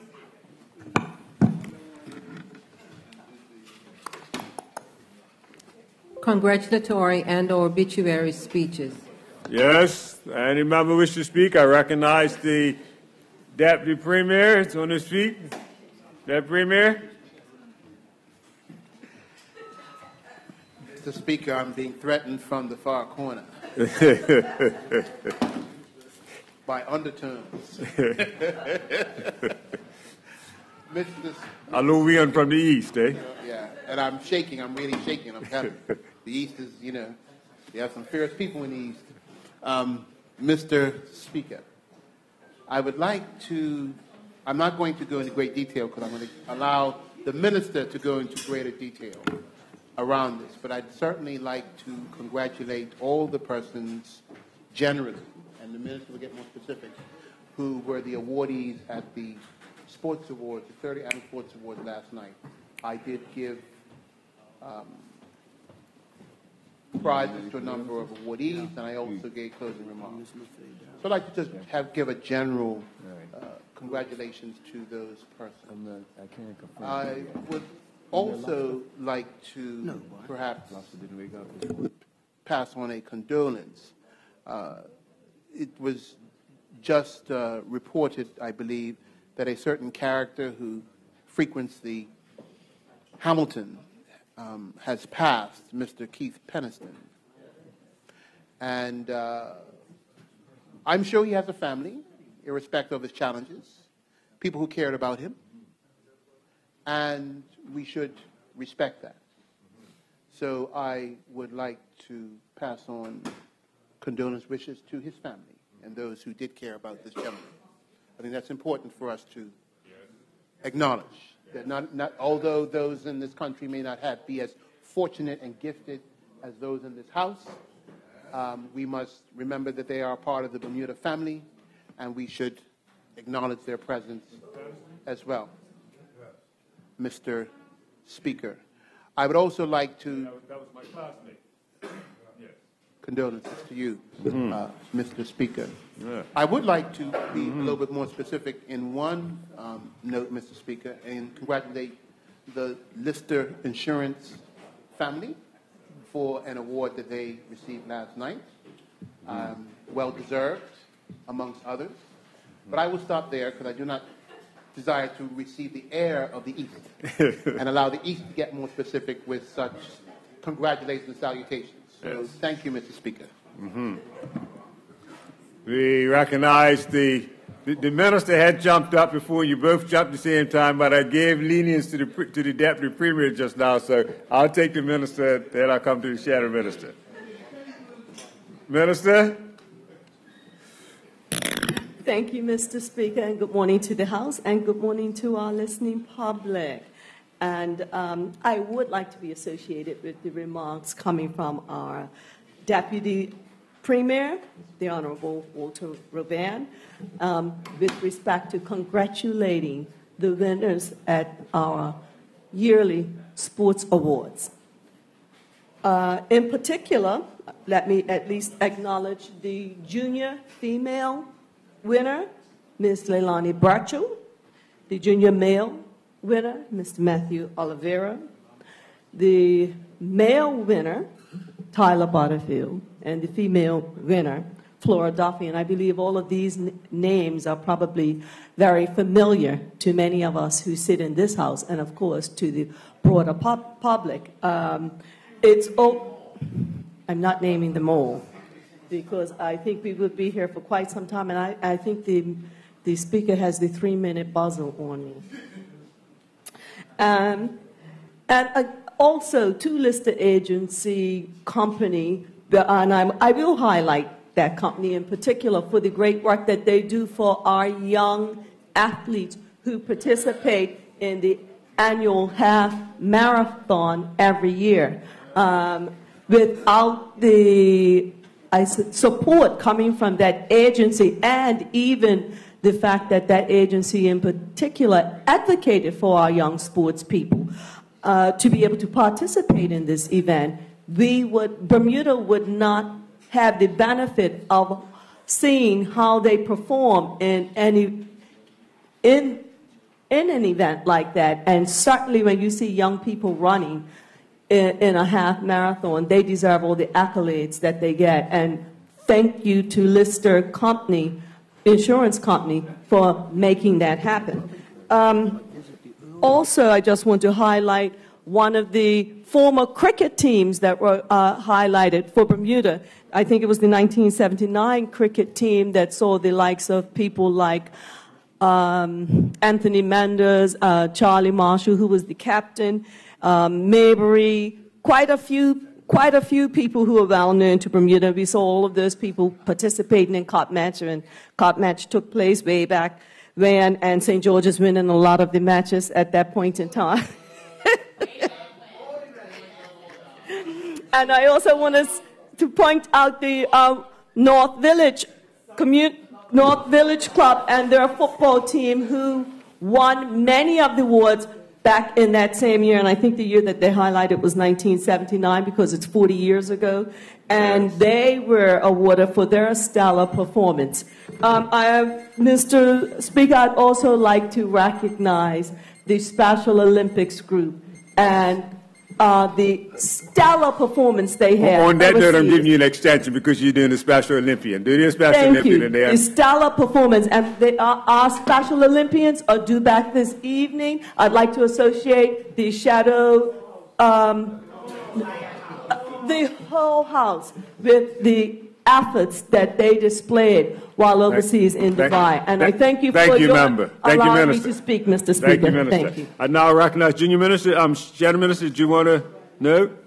Well, Mr. Berman, the Honourable Member from Constituency 22. Mr. Speaker, good morning. Honourable Member. I would like to congratulate Bermuda's Director of Public Prosecution on his elevation to the bench. It is so nice to see yet another Bermudian being elevated, as the Chief Justice was before him, being elevated to the bench, an immensely capable man, the whole House. Yes. I see you would like to support this. He's an immensely capable man, a man of integrity, and I think we're immensely lucky to have him on the bench, and thank you. Thank you. Thank you. Does any other member wish to speak? I recognize the Honourable Member Weeks. Honourable Member, you have the floor. Mr. Weeks. Thank you, Mr. Speaker. Good morning to you. Mr. Speaker, morning. I'd like to start off my remarks by being associated with the exploits of North Village football team back in the day, and the 1979 cricket team. I remember a lot of their players as classmates, and they done Bermuda proud in their youth cricket team. Yeah. No, I was on the bench. I was the 13th warrior. But, Mr. Speaker, I would also like to congratulate Ms. Sarah Weeks. She has a few businesses in the Bermudiana Arcade, and she has just opened up another cereal cafe in the arcade. She is a true example of She is a true example of an entrepreneur.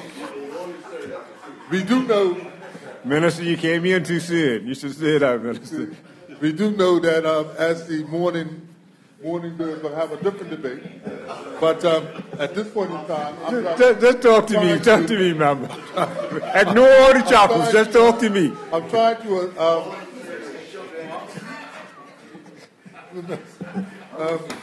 Mr. Speaker, I'd like to associate Minister of National Security. I hear a whispering in my ear. Yeah. But moving right along, Mr. Speaker, on a serious note, before I take my seat, I would also like to be associated with the remarks for Brother Keith Peniston. He was a Barclayite. A lot of people say he was a pretty boy back in the day, but he is also the cousin of my wife and the clerk to the legislature. And, Mr. Speaker, it's definitely a time that we have to highlight the plight of the homeless, Mr. Speaker. See, Mr. Peniston died of pneumonia, and I hear interpretation saying that there's 4 homeless people that have died this year. So this brings to the forefront that we must address the homeless situation, homeless and mental health. Yeah. Because more and more we're going to see this here as a country that is increasing in homelessness. Yes. So my heart and condolences goes out to Mr. Keith Peniston's family. Thank you, Mr. Speaker. Thank you, Honourable Member. Now I recognize the Deputy Speaker. Deputy Speaker. Thank you, Mr. Speaker. Mr. Speaker, I would like to be associated with the remarks concerning Sir Calvin Bonnie Simons. Sir Calvin Bonnie Simons. I'm sure you know him, Mr. Speaker, because he has delighted those true cricket friends during his time as the captain of Cup Match. I like him more for his football talent. How's that? He's certainly undecorated Somerset by continuously taking the cup back to St. George's. And I can assure you, Mr. Speaker, I'm glad you all have memories. Many of those Somerset folks would pray that nobody like Calvin Bonnie Simons comes again, because you don't get those type of people, athletes, every so often. They come once in a while. And he came to the delight of St. George's, and I guess to the delight of Somerset, because they had to guard the cup. But and I may bring him back, so don't get so excited. I know things are tight down, St. George's. You might have to go back. Just for history. And Mr. Speaker, I would also like to be associated with the remarks concerning Larry Mustard as the new puny judge, who should have been the Chief Justice, Mr. Speaker. And Mr. Speaker, I would go on to say that I would hope that the next DPP will look something like me and not be a Caucasian. Thank you. Honourable Member, we now recognize the Honourable Member from Constituency 23. Honourable Member, you have the floor. Thank you, Mr. Speaker. Mr. Speaker, I would ask that this Honourable House send congratulations. Members, let's hear the Honourable Member on her feet. I would ask that this Honourable House, Mr. Speaker, send congratulations to Christ Church Warwick, who shortly after we break for the Easter break will be celebrating their 300th anniversary. I think that certainly is a milestone for them. Members. Honourable Member Cole Simons, Honourable Member Jean Atherton. Actually, I would take the liberty of assuming that the House would want to be associated with the 300th anniversary. Congratulations. Thank you, Honourable Member. Let's just continue. I would also like, Mr. Speaker, to ask the Honourable House to congratulate the graduates of the Endeavour program. Mr. Speaker, in particular, we had one mom who posted that her son Ben, and this is Mrs. Knights, her son Ben had actually graduated with certificate and licenses and marine licenses. So this is just more evidence of the benefit of and the legacy of the America's Cup program. The Endeavor program was one of the spin-off programs to benefit our young sailors, and I think that they deserve to be commended and congratulated. And finally, Mr. Speaker, I would ask that this Honourable House send condolences to the family of the late Roger Uni. I don't believe that it was done, but he was funeralized yesterday. Okay. He's the husband of Brenda Ralph Uni, with whom I played netball ever so many years ago, and the father of Alistair Uni. Roger was an accountant with the Conyers-Dill and Pierman, but certainly as I was very new in the accountancy profession, he was certainly a mentor in as much as CD&P were the corporate secretaries for many of the companies that we were required to do accounting for as a young accountant with Moore Stevens at the time. So I was able to get a lot of interaction and benefit from the expertise that Roger Uni brought to the table. And I would just like to offer my condolences to his family, to associate Honourable Member Scott Pierman and Honourable Member Jean Atherton with those comments. Thank you, Mr. Chair. Thank you, Honourable Member. We now recognize the Honourable Member from Constituency 21. Honourable Member, you have the floor. Mr. Speaker, thank you so much. Mr. Speaker, Mary Prince was a seminal figure in world history, no less Western history, and certainly is central to our narrative around Bermuda and who we are as a people. And I want to just take some time to commend the Ministry of Labor, Community Affairs, and Sports, specifically the Department of Culture, led by the Minister Levita Fogo, for the decision to commemorate her and commit to having a statue erected in due course that would be in line with that. It was wonderful news to know that they have identified the cave where she was secreted during her time, away from an owner who was very harsh and oppressive, and that there may be opportunity to have that statue erected on that private property. So that's great news. And just moving on, I want to also commend CURB. They brought out their social justice agenda, if I can call it that, a few weeks ago. They also were calling for, and I'm happy to note, that they embraced an idea, a proposal that I put forward, that the same Mary Prince be commemorated during the second day of Cup match. And I'm hoping that both the ministry and persons in the community will support that. We do know that our member, Mr. Chris Famous, in constituency 11, had already lobbied for the commemoration of Sir George Summers to be vacated. Some of that can go for motion to adjourn. Yeah, well, and I appreciate that, Mr. Speaker. And I'll wrap up very quickly. So I would like to see that. I want to commend CURB for supporting the idea to have Mary Prince be ensconced, be honored statutorily, and that we all will honor her on the second day of Cup match. And I do hope that bears fruition very soon. Thank you, Mr. Speaker. I recognize the Honourable Minister, Minister Keynes. Thank you, Mr. Speaker. Mr. Speaker, sometimes you get to see some great things in our country based on some things that initially start off really bad, but then you get to see like things that we do really well evolve through that process. I met a young man that was in one of our treatment courts. He had some significant difficulty in his life, and he was assigned to one of our treatment. He was assigned to one of our treatment courts. At the weekend, prior to the weekend, one of the difficulties that he had with the sporting team is that he could not make training. He could not make training because he had on an electronic monitoring device, and he had to catch the bus down to the field. And when he got down to the field, oftentimes he would miss training, and obviously he couldn't play. On many Sundays because he didn't attend training, as is the rules for a number of the teams.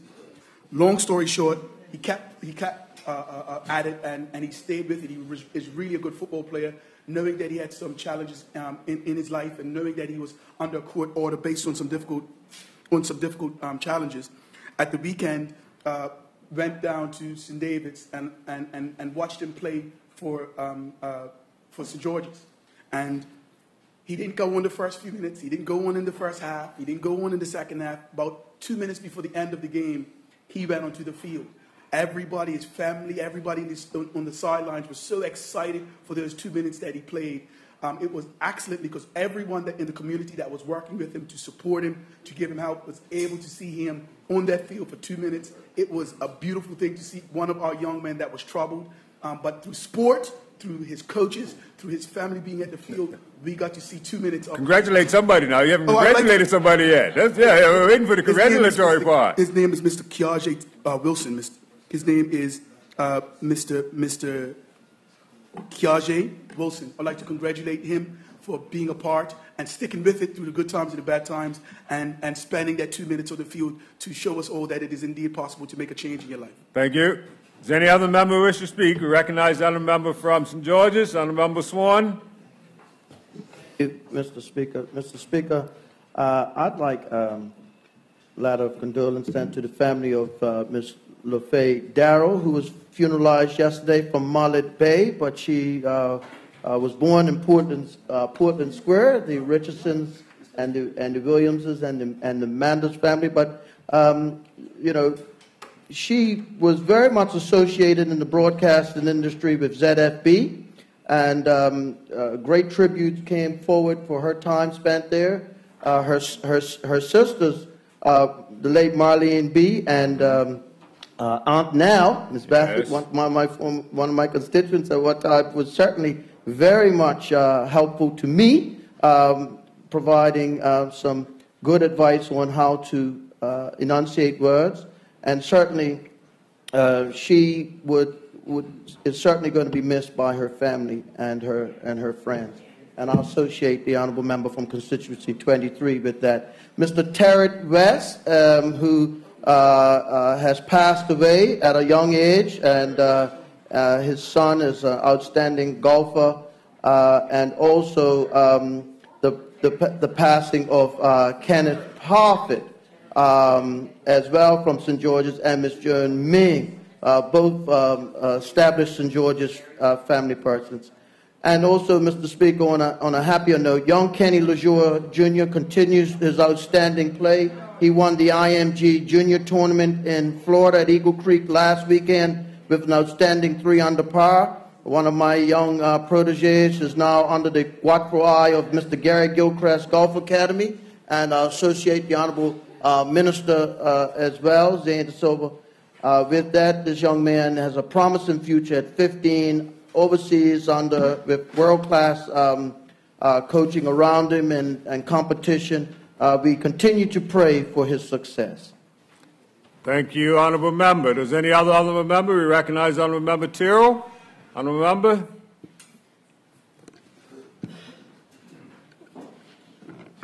Thank you, Mr. Speaker, and good morning, all. Mr. Speaker, first of all, let me associate with the request for condolences to Ms. Joan Elizabeth Ming, who I do know as a result of her son and daughter, her 2 sons, I'm sorry, and daughter-in-law. She certainly will be missed. Let me also associate myself with the congratulations to Mr. Bummy Simons, who was called Sir, but he is my constituent, and to me he's known as the legend. I call him the legend, Bummy, the legend. I call him the legend before, the legend after the name, because that's what he is, the legend. He and I, as I said, as a neighbor of mine. That's not yours. Yeah. He is my neighbor, and so we get to talk quite often. He's a very strong supporter of myself, so I was very happy for that. I'd also like to associate myself with the congratulations to Larry Mussenden on his promotion as puisne judge. Larry and I go back quite a way in the football arena. In fact, Larry followed me as president of Bermuda Football Association, so we collaborated quite often, and I wish him certainly much success. And finally, Mr. Speaker, I would like well wishes to be sent to the Bermuda football team that will be playing this weekend. It's a match that will be a very, very tough match for them. But at the same time, I will associate... associate the old house with that one. I will. Sure. I associate all, Mr. Speaker. But let me say the match itself will actually set the tone for football in Bermuda, whether the team does good or loses, because it's something that is set They're in CONCACAF. They're recognized now in CONCACAF. They've taken some scalps along the way, and it's a match that I certainly feel will be an upward movement towards football in Bermuda. So thank you very much, Mr. Speaker. Thank you, Honourable Member. I now recognize the Honourable Member for Constituency 19. Honourable Member, you have the floor. Thank you, Mr. Speaker. Mr. Speaker, I'd like to be associated with the remarks in terms of sending condolences to the family of Terry West and associate Minister Gordon Pamplin and, Shadow Minister Pamplin and Cole Simons. In addition to being a fine golfer, Terry was also, he was a member of the staff at Bank of Bermuda HSBC, and when he started off his company, Wynwood Management, he was also, what people don't realize, he was quite involved with the Bermuda Golf Association and did a lot in terms of helping the association get started and developing young people. It's rather unfortunate that we were also aware that his wife Susan died. I think it's just about a week or so ago, so there's been what I call sadness in the family. With respect to also being associated, and I'm sure that with respect to the family of Roger Uni, I too played netball with Roger's wife Brenda, but also at the time when I came back to Bermuda, I was general manager at Applebee's, and Applebee's was competing with CD&P to be the premier law firm, and Roger was obviously quite a significant part of the management of Scotiabank impairment. So it was sadness, and Alistair, his son, sits on a board that I sit on, so I'd like condolences to be associated with the condolences. And with that, thank you very much, Mr. Speaker. Thank you, Honourable Member. I now recognize the Honourable Member from Constituency 11, Honourable Member Mr. Famous. Good morning, Mr. Speaker, and good morning, Bermuda. I'd like to associate myself with the condolences for Ms. Jern Me. A lot of people mention she's from St. George's, but she also lived on Orange Valley, Devonshire. Her son, Kirk, is a strong advocate for people working together, and we want to send his family condolences. Also from Devonshire and Alexander Road, Ms. Joy Abram. She originally was a parent chief from your neck of the woods, Mr. Speaker. Good people. But she lived in Devonshire. Yes. Okay, let's not get into that one. That's not disputed. Her husband passed away a few months ago, and unfortunately, she passed away this week. Mr. Speaker, I have one last condolences, sad news. I just came from Berkeley, and some people gleefully reminded me that the wrong team won sports this year. Greenhouse won. As I said, the wrong team. The correct team. The correct team. So they asked me to make sure that I, what they call it, suck it up, and come to Parliament and congratulate Greenhouse for winning this year's sports. I think there was some unfortunate scoring going on, but I'll leave that for the next. No. So my final note of condolences is to Greenhouse. Enjoy it for the next 355 days because we're going to take it back. Thank you, Mr. Speaker. Any other members wish to speak on condolences or congratulations? None? We'll move on. Before we move on, let me just add my remarks that have been expressed by to the Patterson family on the passing of Keith. We just don't know where our fortunes in life are going to turn. Keith was my classmate, and I share in the sadness in his loss. Thank you. Okay, where are we? Matters of privilege. There are none. Personal explanation. There are none. Notice of motion for the adjournment of the House on matters of urgent public importance. There are none. Introduction of bills. Introduction of bills. None. There are none. Bills. Orders of the day. We now move down to the orders of the day, and there are quite a few orders that are on today that we're going to try and clear as this is the last sitting. But I understand that it's been an agreement that we're going to start with order number 4, and that's the second reading of the Liquor License Amendment Act 2019. in the name of the Minister of Health, who is speaking on behalf of the Ministry of Legal Affairs. Minister, would you like to present your matter? Yes, thank you, Mr. Speaker. Mr. Speaker, I move that the bill entitled Liquor License Amendment Act 2019 be now read the second time. Any objections to that? No objections. Minister, continue on. Mr. Speaker, I am pleased to share with this Honorable House today the Liquor License Amendment Bill 2019 to usher in needed reform to our liquor licensing regime. The salient features of this bill are as follows. 1, to reconstitute the Liquor Licensing Authority. 2, to create a new type of permit for restaurants offering catering services. 3, to create new classes of license in relation to itinerant restaurants and special events. 4, make provision for ministerial guidance to be issued. 5, provide for inspectors to be appointed to ensure enforcement of the Liquor Licensing Act 1974.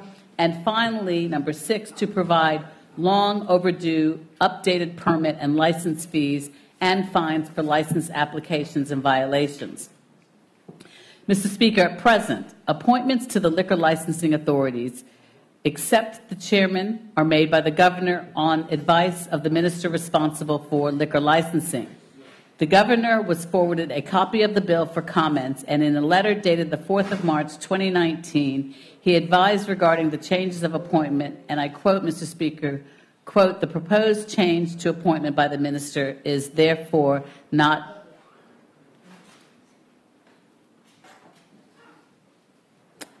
I'm going to come back to that, Mr. Speaker. Mr. Speaker, the senior magistrate, as chair of the Liquor Licensing Authority, was consulted during drafting the bill and provided suggested changes that were included in the amendments to enhance the bill. Further, there has been considerable feedback provided by those in the industry.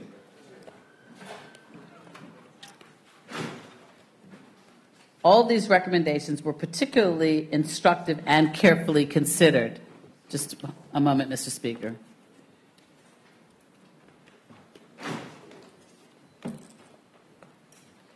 Mr. Speaker, expanding the scope of the liquor licensing regime is necessary to cover instances where there are gaps in persons being eligible to obtain a liquor license. Those familiar with the Principal Act will know about an alfresco dining permit provided in Section 21A of the Act.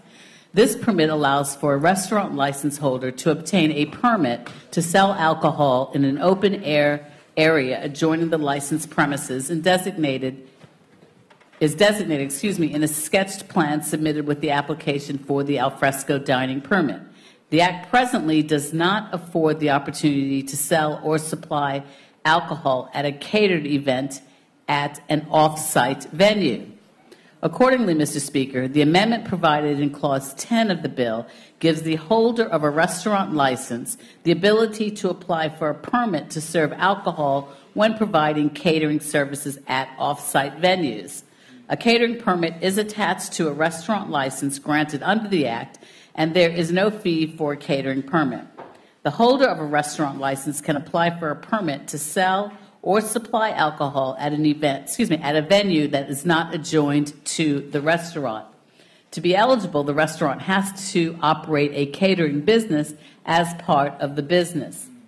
This paves the way for restaurants to have the opportunity to enhance their business by obtaining this permit and expand their service to customers.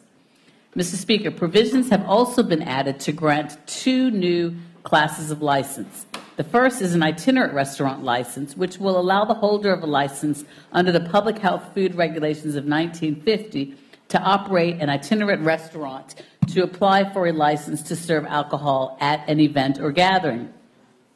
Mr. Speaker, there may be some confusion surrounding the itinerant restaurant license and why it is referred to as such. Just for clarification, it is called an itinerant restaurant license to connect it to the license which is granted currently under the Public Health Food Regulations 1950. Examples of an itinerant restaurant are a food truck or a catering company. Connecting it to the health license in the legislation ensures that not just anyone who cooks for and provides food at a gathering or event can obtain this license. Mr. Speaker, the second new class of license is a special event license.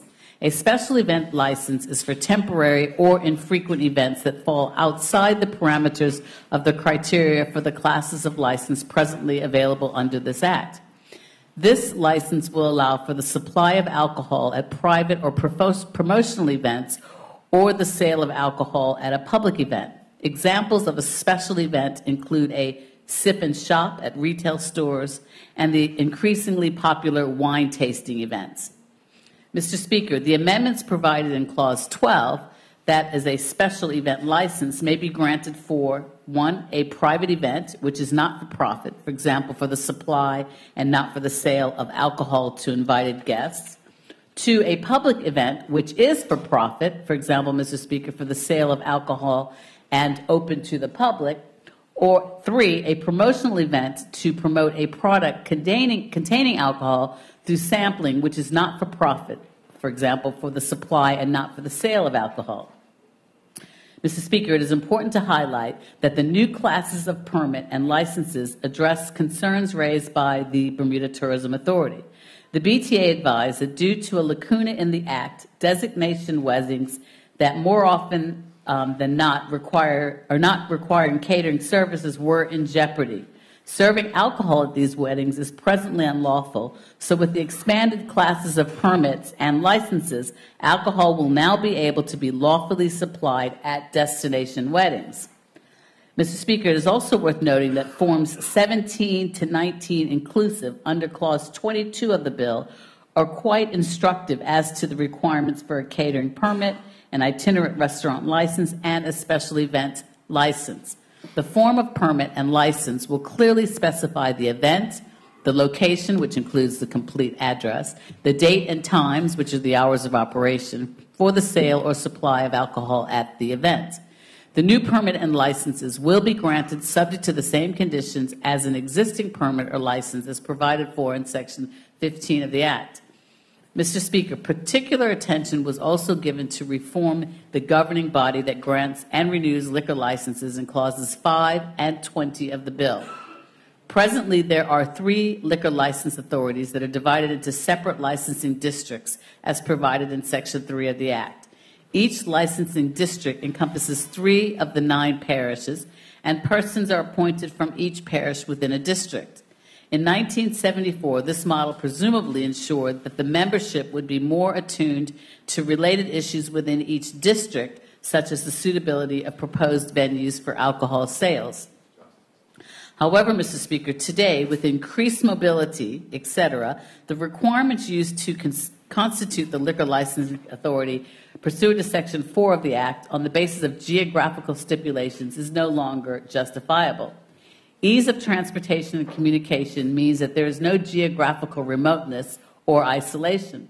Furthermore, the restrictions in the Act on the liquor licensing authority appointments have presented unnecessary impediments to appointing members to the board and do not reflect consideration for a modernized liquor licensing regime. Accordingly, these 3 separate districts will now be removed and replaced with one single authority, as can be seen pursuant to Clause 5 of the Act. Mr. Speaker, presently the liquor licensing authorities have a combined 10 members who are appointed by the governor. The chairman of each licensing authority is the senior magistrate who is statutorily appointed pursuant to Section 4.1 of the Act. Among the anticipated benefits of reforming the governance structure of the Liquor Licensing Act is the enhanced representation from different professional backgrounds and sectors of the community. The bill provides the minister responsible for liquor licensing, not the governor, will appoint members to the new single liquor licensing authority. The new liquor licensing authority will include members from legal and security backgrounds, in addition to drug treatment and social work, hospitality, and retail. Mr. Speaker, in his letter, the governor stated that he did not see any difficulty in the proposal to remove the 3 licensing districts provided in the Act or to include in the liquor licensing authority persons with knowledge in hospitality and retail sectors. Mr. Speaker, comparable jurisdictions such as the Cayman Islands, Turks and Caicos Islands, and the British Virgin Islands have all modernized their liquor licensing agencies. They more adequately reflect the multifaceted considerations that inform the decision to grant a liquor license. In many cases, the liquor licensing agency is fully independent of the judiciary, thereby maintaining an arm's length relationship for the courts to hear appeals where applications for a license are unsuccessful. Mr. Speaker, the Bermuda Police Service presently has various powers of enforcement pursuant to Part 5 of the Act, and an officer has been assigned to enter and inspect licensed premises. These policing powers include the power to search a licensed premises, and they will remain in force. However, the Bermuda Police Service has conceded that there is a need for more officers to carry out the prescribed activities. Consequently, amendments to Part 5 of the Act will allow ministerial discretion to appoint persons as may be required as inspectors to ensure compliance with the Act. The proposed expansion of the classes of license will increase the need for the minister to have this discretion. These measures will enable the reconstituted single liquor license authority, in collaboration with law enforcement, to better ensure compliance with the Act and any terms and conditions of a license or permit. Mr. Speaker, to decrease the chances of diminishing standards over time under the new law, provisions are also going to be made to Clause 3 for ministerial guidance to be published from time to time. This will have the added advantage of informing the public of their obligations under the Act, including how one is eligible to and able to apply for a license. It is anticipated that this will also have the added effect of encouraging compliance with licensing requirements. It should also be pointed out, Mr. Speaker, that the process for obtaining a liquor license or permit is quite involved and seemingly onerous on an applicant. There are presently over 12 procedural steps an applicant must adhere to before an application for a liquor license is considered. This is further justification to streamline the administration as proposed by this bill. Enhanced provisions for guidance are advantageous to expedite these steps and to decrease the chances of any errors which prolong the application process. Mr. Speaker, the streamlining of the application process will eventually include online applications to assist applicants in a less onerous process. The sittings of the Liquor Licensing Authority will still be required, but allowing online application will assist with not only the modernization of the application process, but also with the timely scheduling of the annual and special sittings of the Liquor Licensing Authority. Mr. Speaker, this takes us to the final issue of updating the 23 fees and 30 fines that are currently under the Act. The most recent increases to the liquor licensing fees was in 2016 when there were amendments made to the Liquor Licensing Act 1974 to introduce the tourism event license. The Bermuda Progressive Labor Party, as opposition, reviewed the bill and particularly the increases in fines and suggestions to former Attorney General Trevor Martin that no additional expenses were placed on members' clubs, which included sports and community clubs, by increasing the licensing fees. During the second reading of the bill, Mr. Monis stated, as reflected in Hansard, in terms of the licenses, we have agreed to keep the members' licensing fees at the same level, which was $375. Mr. Speaker, we are mindful that members' clubs still may be in a similar financial position as they were in 2016, and with that, the benefits that they do provide to the community, while there was an increase in the other licensing fees, this fee, Mr. Speaker, will remain as is. Mr. Speaker, it has been almost 45 years since the Liquor Licensing Act came into operation, and the amendments to the fines are the most comprehensive to date. The increase is intended to be a deterrent to contravening the provisions of the Act or any terms and conditions of a permit or license. Accordingly, the fees and fines were examined to ensure that they are up to date. With respect to the fines, consideration was given to ensure that they provide sufficient deterrence. Before closing, Mr. Speaker, I would like to take this opportunity to thank the men and women who have served the liquor licensing authorities over these years and who continue to serve. Special thanks is also extended to the Governor for his valuable input on this bill and the Senior Magistrate and Chair, the Worshipful Juan P. Wolf, not only for his suggested changes to the bill, but also for his contributions made to the authorities over the many years. With that, Mr. Speaker, I'll invite honorable members to participate in this debate. Thank you. Thank you, Honorable Minister. Does any honorable member wish to speak? We recognize the honorable member from constituency 22. Honorable member, you have the floor. Thank you, Mr. Speaker. Let me start by recognizing that I have a declared interest, as I do have a small stake in a restaurant in Bermuda, and so this affects that restaurant as well as every others. Let me recognize why this change is occurring today, and that was because the problems that were arising where there were off-site services of alcohol. There were pop-up events, there were sip-in stores, there were special events external to the traditional concept of people attending a fixed location and having a dinner and drink there. And I do commend the BTA for pushing through these changes and the government for taking them up. Additionally, I'm also aware of the efforts that have been made by the Senior Magistrate, Juan Wolf.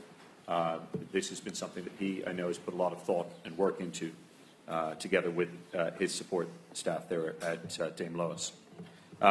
Additionally, I think all of us in the House can agree that in terms of selling Bermuda as a marketable destination for weddings, it is a daft scenario where we try to do that and then we discover that a destination wedding, an event on a beach or in a venue or somewhere that isn't a traditional bar or restaurant, suddenly they're not able to have alcohol. I mean, that's just shooting ourselves in the foot, and I think everyone recognized that, and it's nice to see. As the Honourable Minister just said, perhaps not with her microphone, what is a wedding without champagne? And indeed, she is right. So it is helpful, not just for the nuts and bolts of the restaurant industry in Bermuda, but also from the tourist side of things. And so that is a positive. And it's not just destination weddings. The Minister, in her brief, mentioned additionally wine tasting events. We are now seeing Wine Down Wednesdays is one such event, but there are other events around the island where they have wine tasting and promotional activities, and that's quite a nice thing. And then you see that combined with those trying to get more people into retail businesses. So you see sip-in stores events sometimes combined with wine tasting.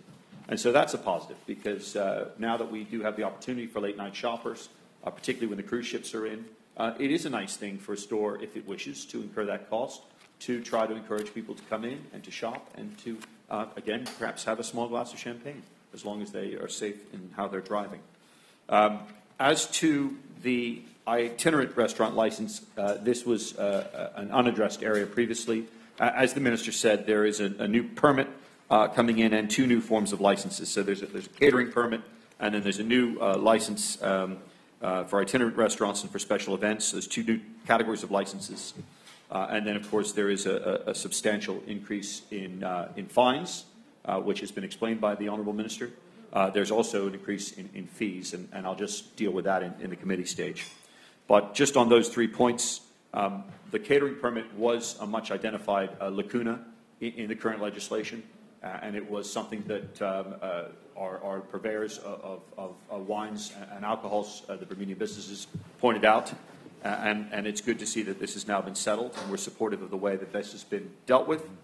And as for the two new categories of licenses for itinerant restaurants and special events, again, I've already dealt with special events in the context of weddings, but it's not just weddings. There are other special events where it is nice to have the opportunity to have some sort of event outdoors where this can now be provided in a proper way and a streamlined fashion.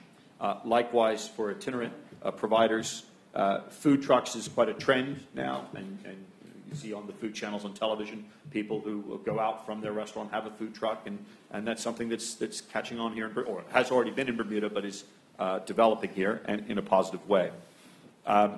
Just on the streamlining point, and I know that the intention is to try to progress online applications, if I could just share with the Minister one anecdotal observation that's been mentioned to me by those who are concerned about this change in the legislation, is that one of the things that actually often slows someone down in this process is really just so simple, and that is that all the members of the Liquor Licensing Authority have to sign the certificate. And so the certificate often has to go around the houses because the five, if it is five, it usually is five, aren't there at the same time, they don't sign. And it's no fault of the board itself, it's just that's how the current process is done.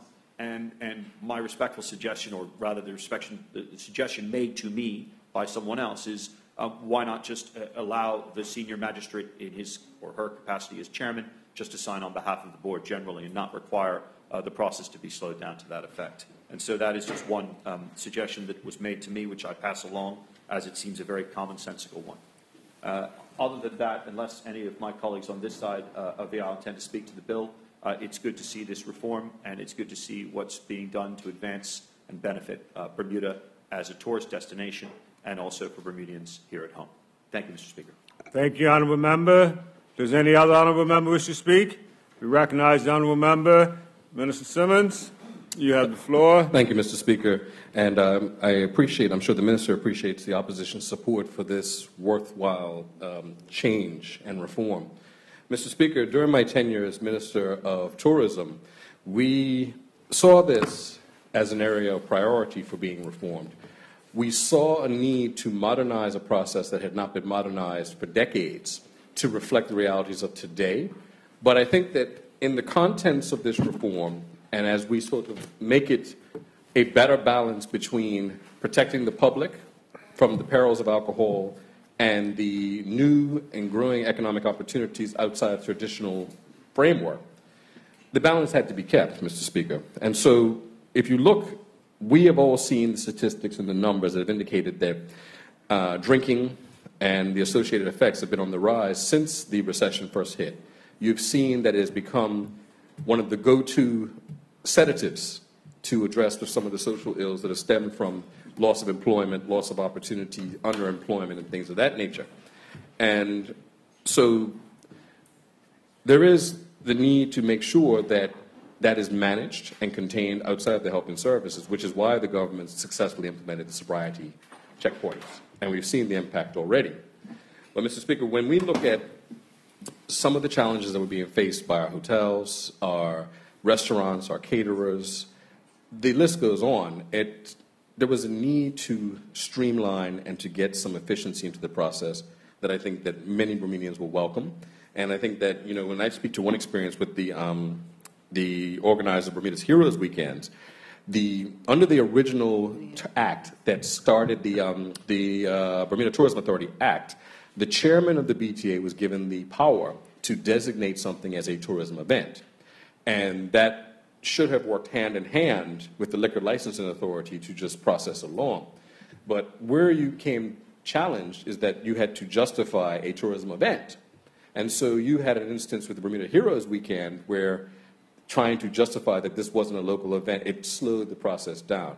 But I want to commend the magistrate because he has been stalwart in trying to balance the needs of business as well as protecting the community. And he's been a strong advocate because in his role as magistrate, he has seen firsthand the effects of drunk driving and alcoholism. And so I would like to commend him for the work he's done in this space. But it's clear that when we look at the reform that was needed, the ability and capacity to be able to have greater efficiency, to be able to address the needs of what is today, as a country that is restoring itself as a tourism destination, that wants to be able to do new and innovative things outside, different places, this was critical. And so I commend the minister for bringing it forward and the AG's chambers for their work in doing the legislation. And I commend the opposition for supporting this measure. Thank you, Mr. Speaker. Thank you, Minister. Does any other member wish to speak? I recognize the honourable member from 21 who's on his feet first. Honourable member. Thank you, Mr. Speaker. Mr. Speaker, if we are a tourism destination and if we are in the business of tourism and hospitality, then let's demonstrate that. This is one further, I think, indication policy-wise in terms of public policy that demonstrates this government's commitment to that idea. Again, we've heard the term modernization, and this is another example of modernization of, in this case, the whole legal regime around liquor licensing by consolidating what was previously 3 bodies into one authority. It has to happen, and I'm glad it has happened, as the industry begins to start its growth again over the last few years. And all credit to where it's due for the Tourism Authority and both governments, which have supported this emerging renaissance within tourism. And so this bill couldn't have come soon enough. We know the frustrations over the last few years with caterers and others hosting outdoor events, being able to supply liquor, beverages, for example, to guests. And it's just really set the wrong look for Bermuda. You know, I know that over the years, we've been known more as an international business destination, particularly around what essentially is a very boring, if I can use that term, industry around insurance, reinsurance, and risk management.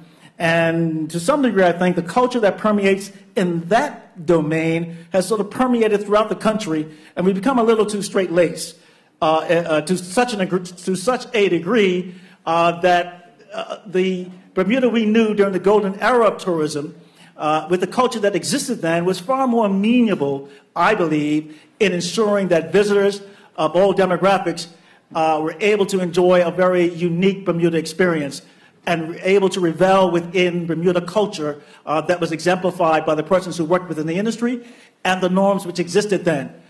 They let our hair down somewhat during that period and made Bermuda a fun destination. Now, I'm not trying to say that having more liquor is synonymous with being a more fun destination, but certainly the liberalization of some of these regimes that have existed over the last few years can only speak well for our industry as we move forward. Thank you, Mr. Speaker.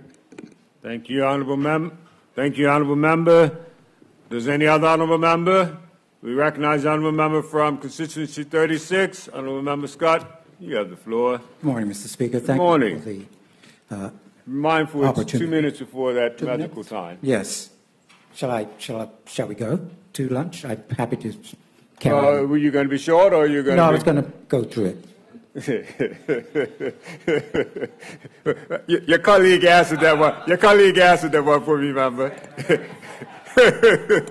All right. We'll recognize the deputy. Deputy, would you like to do the honors? Thank you, Mr. Speaker. I do move that we adjourn for lunch until 2 p.m. Is there any objections to that?